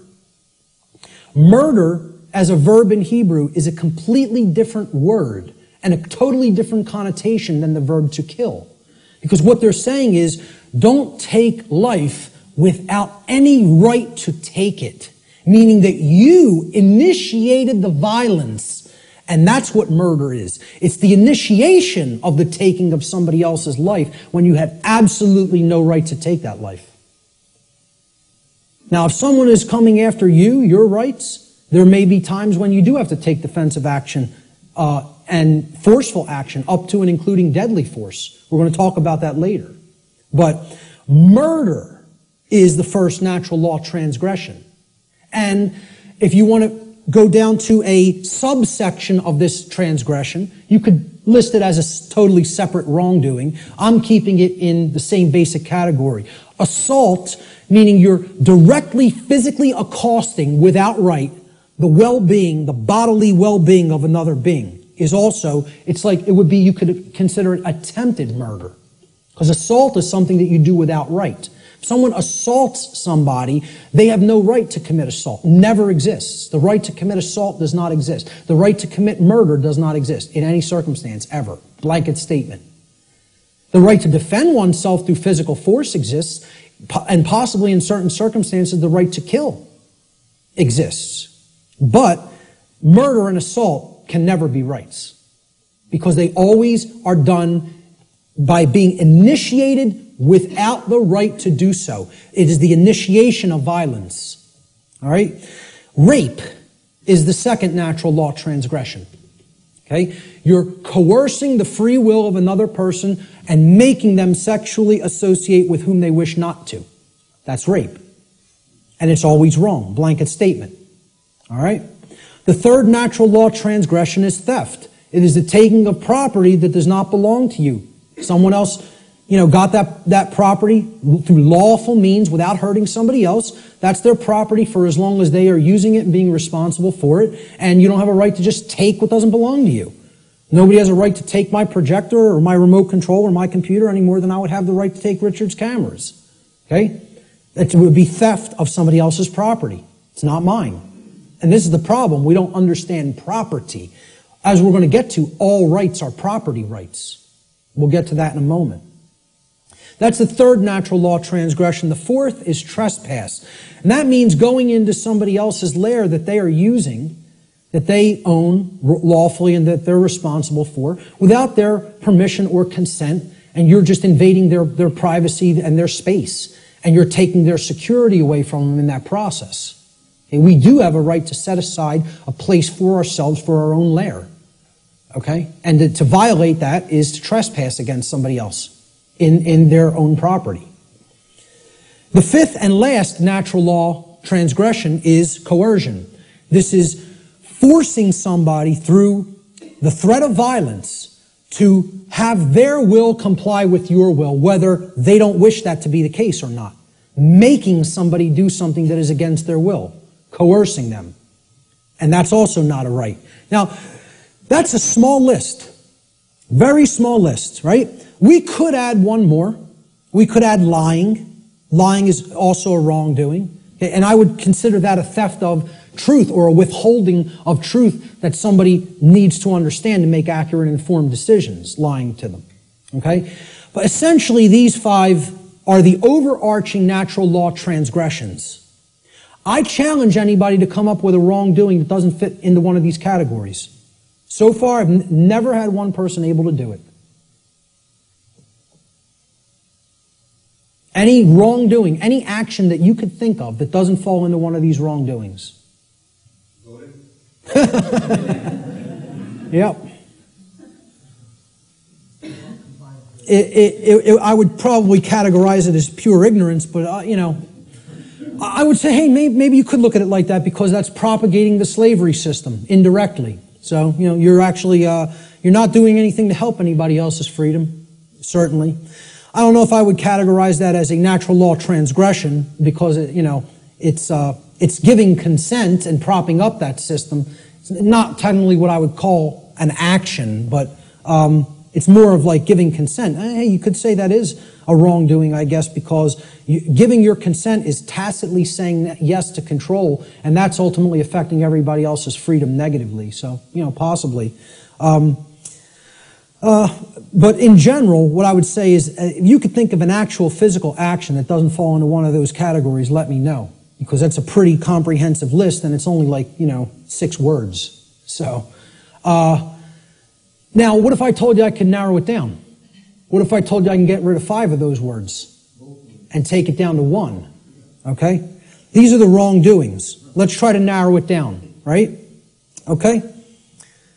Every harmful action that a human being is capable of taking is a form of theft. Now, many people will hear that for the first time. I've never heard that said. There is no action that you can take that causes harm to another person that is not a form of theft in some form or fashion. I challenge anybody to come up with an action that isn't a form of theft, an action that is a wrongdoing that isn't a form of theft. You won't be able to do it. I put that challenge out on my podcast. Say, email me if you know. No, not one person. The only one person challenged it and tried to say lying. I say, okay, that's really taking the truth from somebody, thieving truth. And whether you want to look at it as you're simply dissuading them from looking at the truth too, deceiving them or not offering correct information, still you're taking away their ability to make correct judgments based on the availability of information. So it is a form of theft.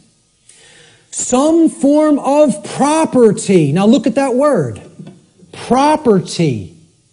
Proper. Meaning right, is always being stolen when a wrongdoing is committed. All rights are property rights. All wrongs are theft of property.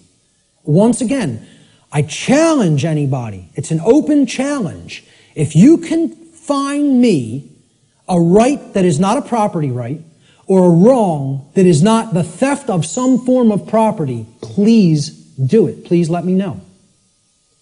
Okay? Life is a form of property.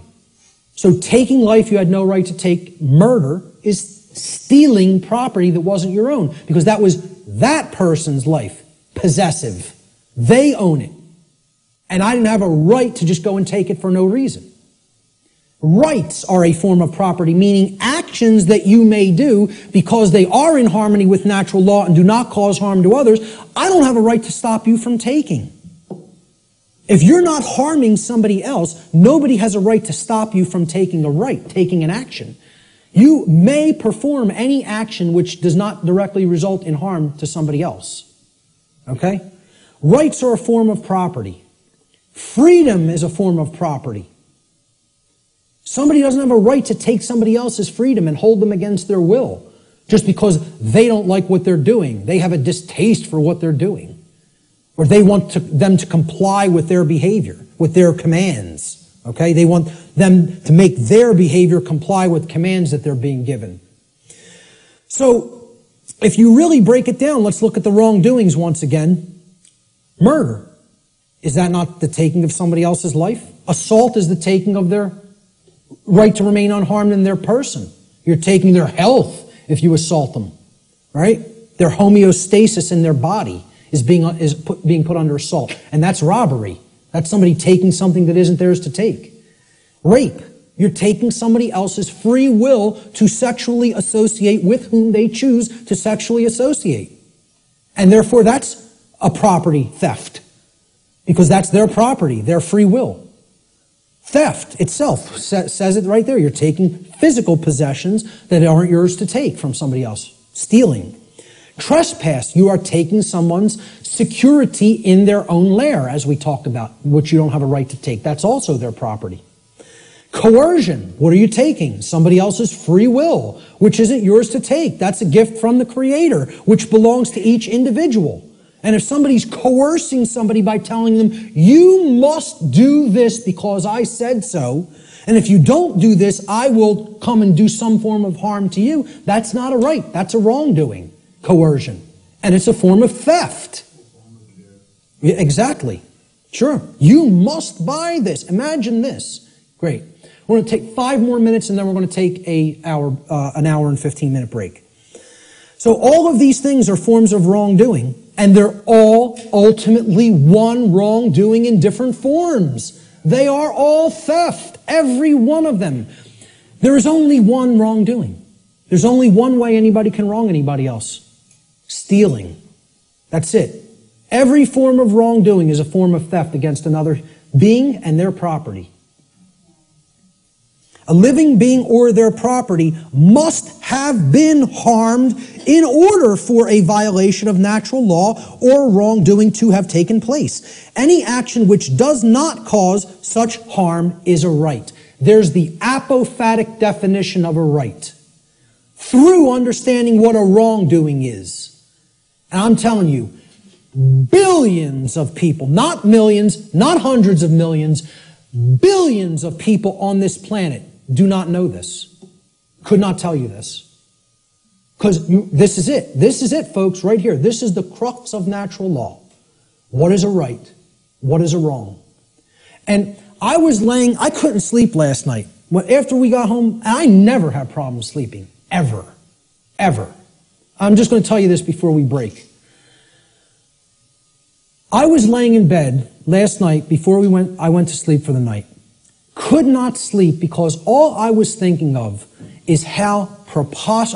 I told this to some people at lunch. I'm just sitting there thinking about how preposterous and ridiculous it is for me to even ever have to utter any of this. The fact that this is not 100% pure common sense knowledge on the earth is so abominably preposterous to me that all I was sitting there thinking is, how could I be going out and explaining this to people? This is what I must do? Me, though. It was almost like schizophrenic in a way. Because I was just thinking, I was waking up and then falling back to sleep and waking up thinking, where am I? Why am I here? And I'm the person who's coming out and doing this. And it's just so absurd and ridiculous to me. Some punk from South Philadelphia taking in the knowledge of the mystery traditions and teaching them to people. Me. It's the most ridiculous thing. I can't even imagine it, you know? I still can't. I can't imagine that it's necessary, you know? That's the position that our society is in. It's so profoundly sad that I can't believe it. And unless we deeply start to understand this and propagate this knowledge to other people, things are going to get worse and worse and worse and worse. And there's no reason for it. There's no reason to go down that path. We want to choose the way of maximum pain because we don't want to give up thoughts that we're addicted to just because the pattern has been there for as long as we can remember. We would rather go down the path to the grave and the abyss rather than admit we were wrong and just say, I need to give up this negative way of thinking. You know? I'm going to leave it right there and just say the bottom line to what this section comes down to is if someone hasn't been harmed, no wrongdoing has been committed. No victim, no crime, in other words. Many people insist, there doesn't have to be a victim for there to be a crime committed. You know how many people are rotting away in a jail cell right now as we speak who have never harmed another living being? You know how many people? Tens of thousands. Okay? And no one has any right to hold them. Unless you've harmed somebody else, nobody has a right to stop you from continuing to take the action that you are taking. Okay? We're going to talk about some of those things in the last section. So let's take an hour and 15-minute break, and we'll be back here at about 5:20.